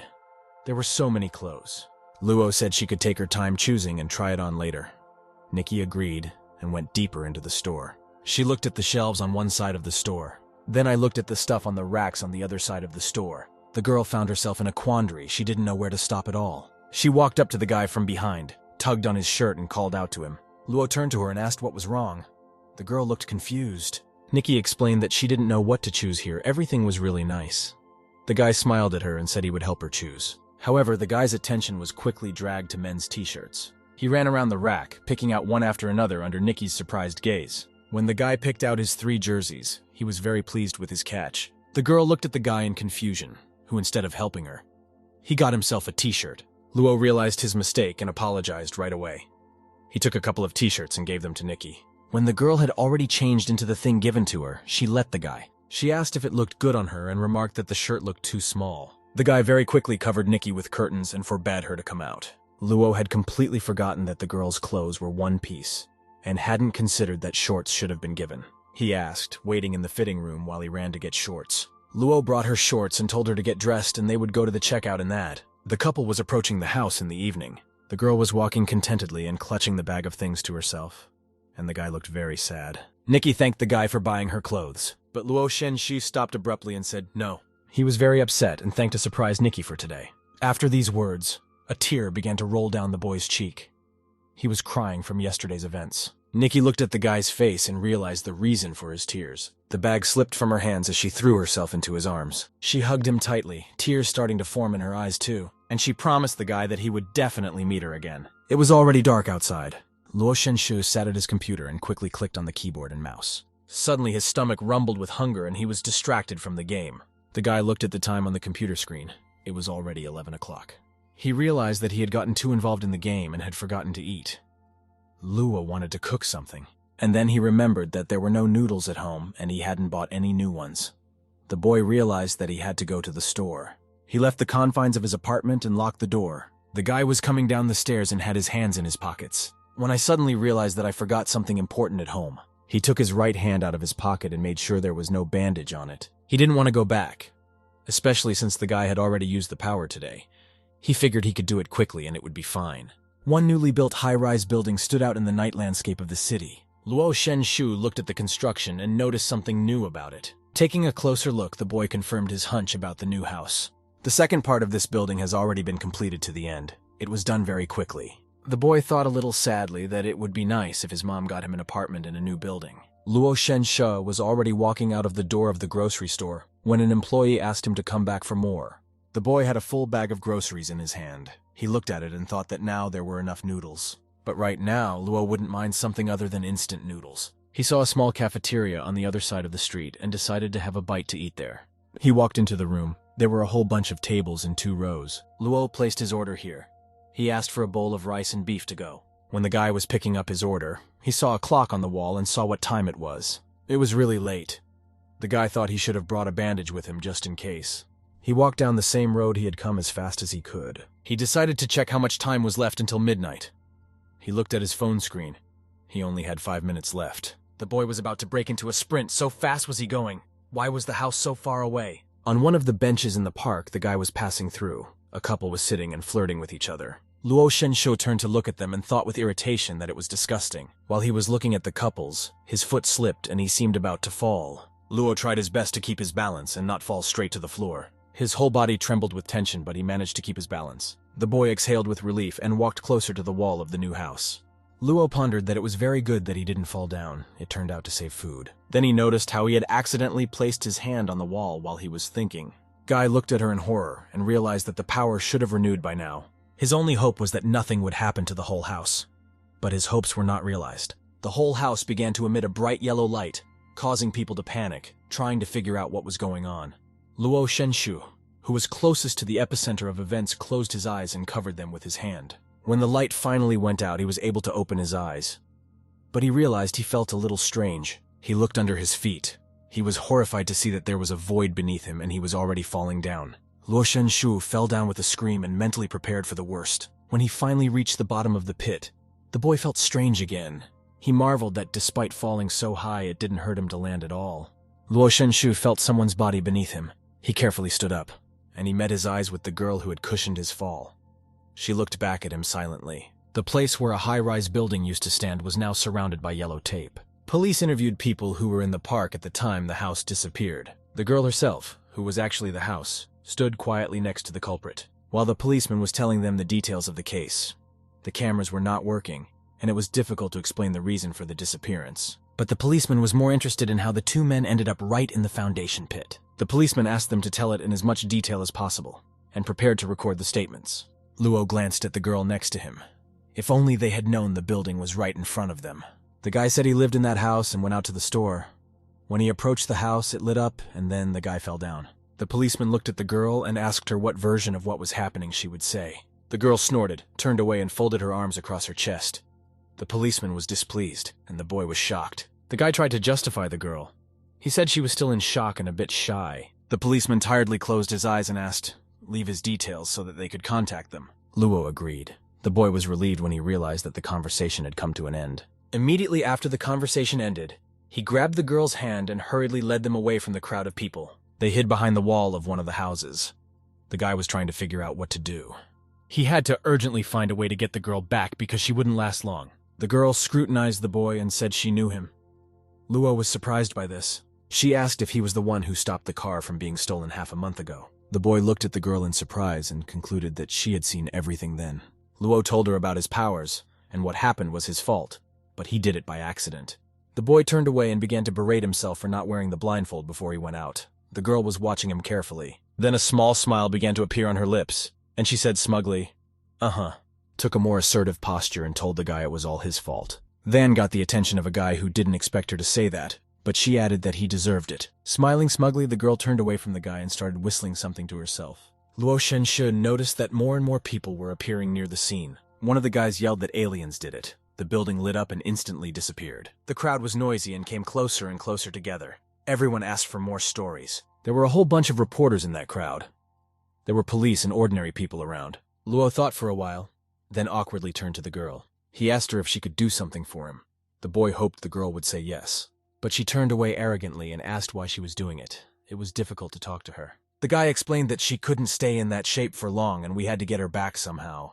After listening to the guy, the girl agreed to help him put her back in her place. Luo thanked her, and the girl still remained arrogant. Suddenly, there was a scream in the park.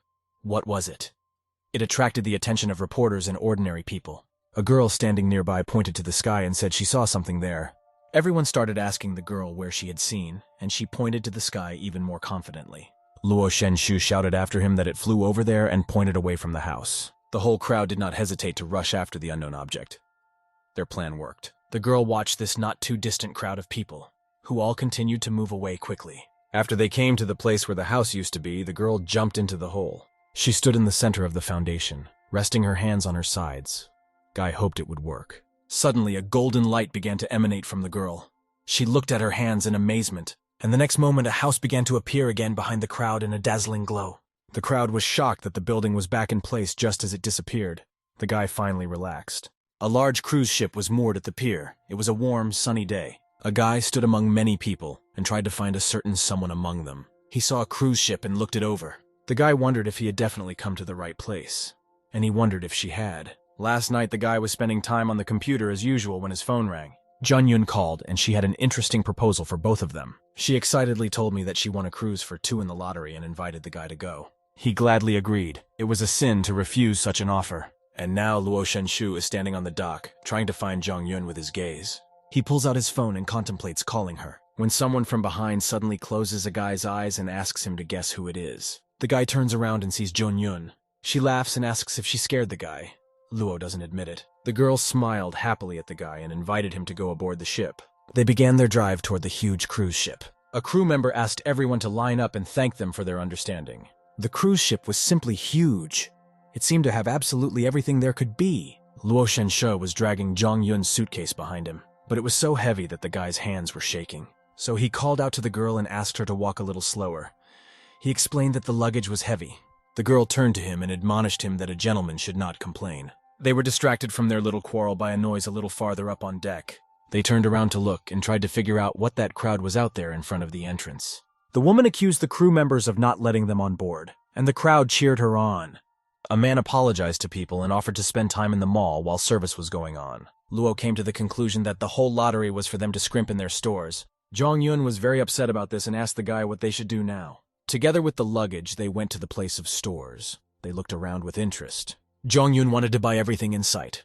Luo watched in confusion. He felt uncomfortable and decided that women's shopping was really scary. Then he saw for himself what was able to attract his attention. It was a nice big figure of the cruise ship they were on. As Luo looked at him, he seriously wondered if he should buy something too. The guys finally made it to their quarters. Jun-Yun threw her bag on the bed and said she was tired. She dropped down next to the bag herself and said that they had been in line so long. The guy looked around their cabin in shock and noticed that the only bed was the one the girl was lying on. He smiled awkwardly and asked Jun-Yun where he would sleep. The girl had a satisfied smile on her face and patted the seat next to her, but the guy said no. He said he already had a girlfriend he loved. Such a confession made Jong-Yun very interested, and she immediately tried to find out who she was. Luo realized he'd said too much. The girl asked irritably if this was one of the children he was turning. When the guy was silent, the girl realized she was right and began to pry what the object was. Luo Shenshu reluctantly admitted to the girl that it was his phone. The girl said it's because the phone and the asshole are a couple made in heaven. The girl folded her arms in a begging gesture and wanted the guy to show her. Luo was shocked that the girl wanted to see her right now. Still, he removed the bandages and touched the phone, illuminating their number with a golden light and seal. Nikki appeared on the gold background. Jong-Yun looked at the girl with admiration, and the guy couldn't understand why he did it. Jun firmly took Nikki's hand in her own. She smiled brightly at Nikki and told her that she was Luo's childhood friend. Nikki was very excited to meet another of the guy's friends. Overjoyed, Jun-Yun hugged Nikki and told her that she was sleeping with her tonight. Nikki looked at the guy in surprise when she heard the girl's statement, too, and Nikki asked where Big Brother was going to sleep.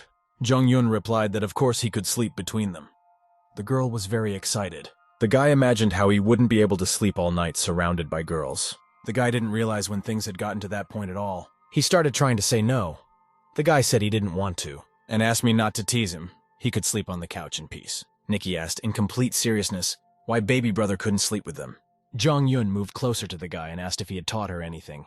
He laughed awkwardly. Suddenly, Nikki noticed that she didn't know where she was at all and asked the guys about it. Luo explained to her that they were on a cruise ship and leaving tomorrow. Jong-Yun asked the girl if she wanted to see the sea, but Nikki didn't know what it was. Luo's friend winked at her and told her they were at the port and could easily do it. Nikki really wanted to watch, so she agreed. Jun took the girl under her arm and led her to walk around the deck. The boy noticed that it was quite late and dark outside.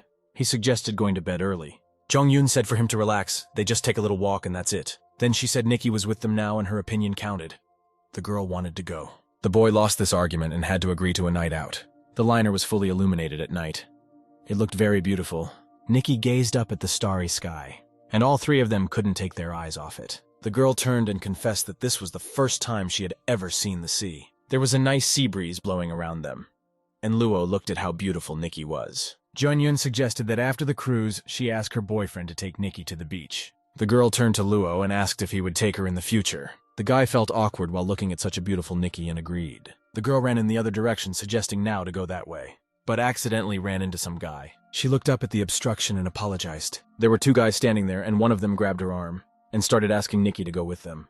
Jong-Yoon punched the insolent guy's arm and released Nikki. She covered the girl with herself and said that this girl was not going anywhere with them, but the boys only leaned closer to them and were about to take the two girls with them. This made Jong-Yoon very angry, so she yelled at them. Suddenly Luo intervened. He explained to the boys that they were on their way back, so they were not going anywhere with them. The guys weren't impressed with the guy's antics, and they just pushed him aside with force. Both girls shouted his name excitedly. The guy was lying on the floor watching these guys continue to molest his female companions. Luo sadly realized that he wouldn't be able to beat two guys at once. His things were scattered around him and he was trying to figure out how to protect the girls. He looked at the model liner he'd bought earlier.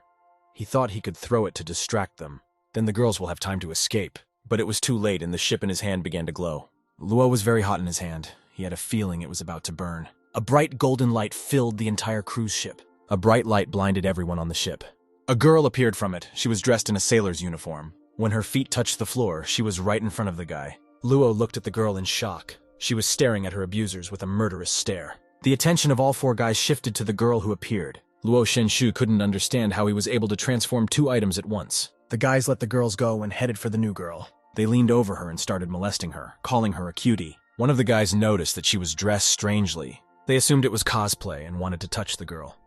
But the girl quickly rejected the touch. She ordered the guys not to touch her. They didn't like it and thought the girl was being too bullying. At this point, she turned to Luo.